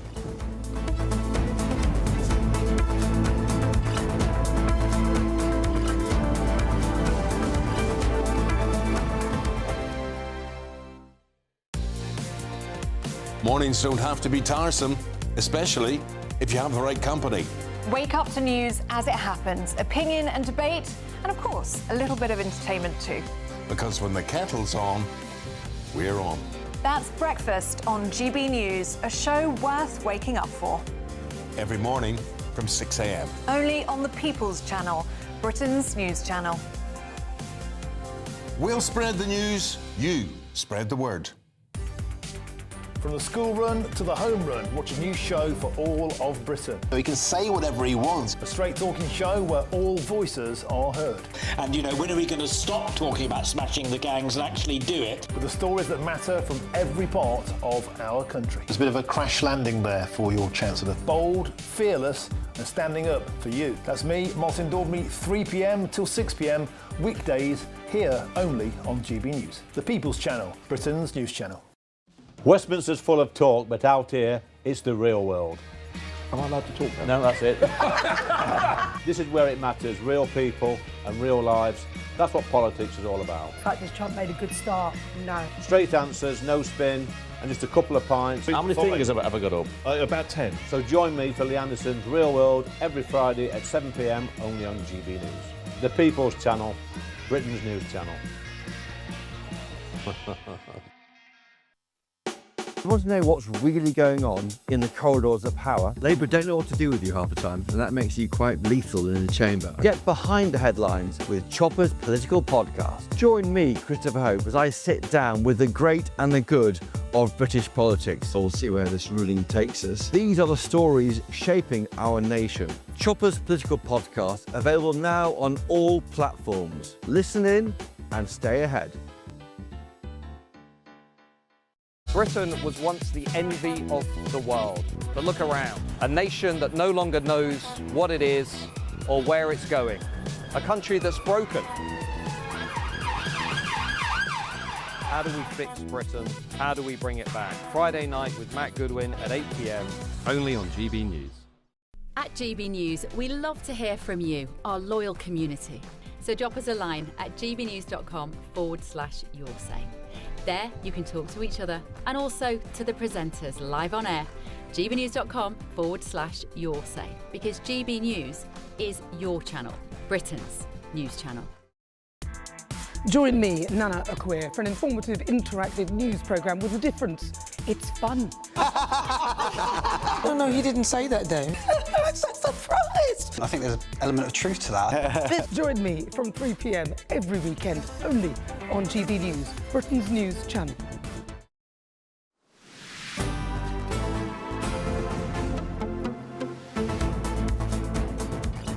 Good afternoon, Britain. It is 10 to 3, and now another blow for Labour as the party suffers an unprecedented loss in the Caerphilly by-election overnight.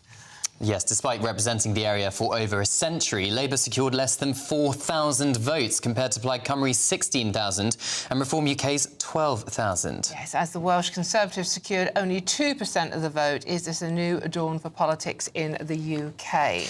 Well, we're joined now by the Conservative Party leader, Kemi Badenoch from Surrey. Kemi, good afternoon to you. First of all, we will get on, of course, to those by-election results. But just in the last few moments, we've received breaking news that the Sudanese asylum seeker Deng Chong Majek has been found guilty at Wolverhampton Crown Court of the murder of the hotel worker Rhiannon White, a mother to a 5-year-old son. He was an asylum seeker who is believed to have come across to the UK on a small boat, was living in an asylum seeker hotel. This is really going to concern GB News viewers and listeners about the safety of those living around asylum seeker hotels. What would your solution be and what's your reaction? Well, it concerns me too. I can't believe that such a horrible thing would happen to the mother of a young child. I've got 3 kids myself. My youngest is 6 years old. Losing a mum at that age is absolutely horrific. We have to get people who are criminals, who do not belong here, out of our country. We have to stop the boats. Everything else feeds off that. And stopping the boats requires a proper deterrent. We had the Rwanda plan. Labour scrapped that. They had no plan. They did this silly one-in, one-out deal that has now seen more people coming in, and even the people we send away coming back on small boats. It's not working. I said that we have to leave the ECHR now. That is Conservative Party policy. We tried everything, and the legal activists kept interrupting, kept stopping the flights going off. So we will leave the ECHR. That is the first of many steps which we're going to need in order to control our borders. Kemi, you are a mum yourself. We've spoken many times about, how you feel about, your children's own safety.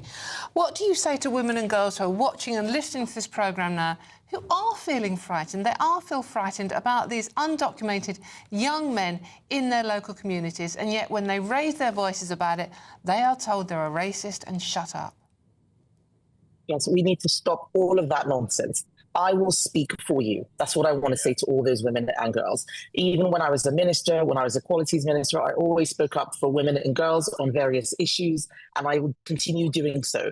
I've been doing the same thing with the victims of the grooming gangs, making sure that their voices are heard in Parliament. On Wednesday, challenged the Prime Minister for messing up that national inquiry, which we knew he didn't want to do. But at the end of the day, all of this comes back to who can lead our country, who's got the backbone and who's got the plan.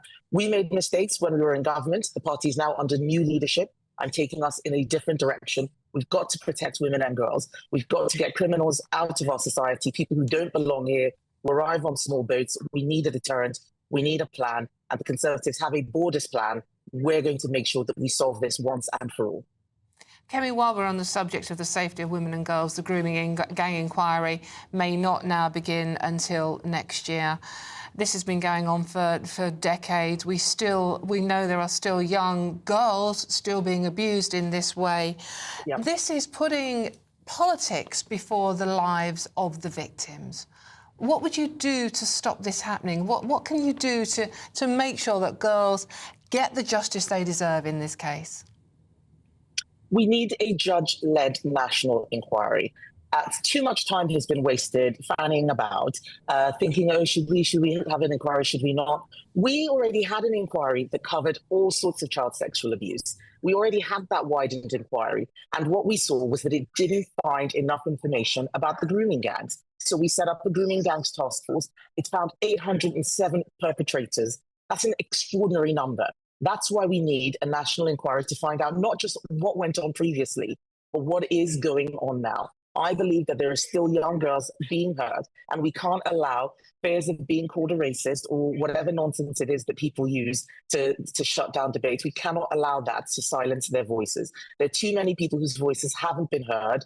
I, as everyone who's watching can see, I'm a Black woman. I'm worried about the safety of my 2 daughters, even my son. We need to make sure that we create a safe environment for all of our children. We need to make sure that we get justice for those victims. That's why an inquiry needs to start as soon as possible. Labour have wasted a year. They need to get on with it. They need to get a grip.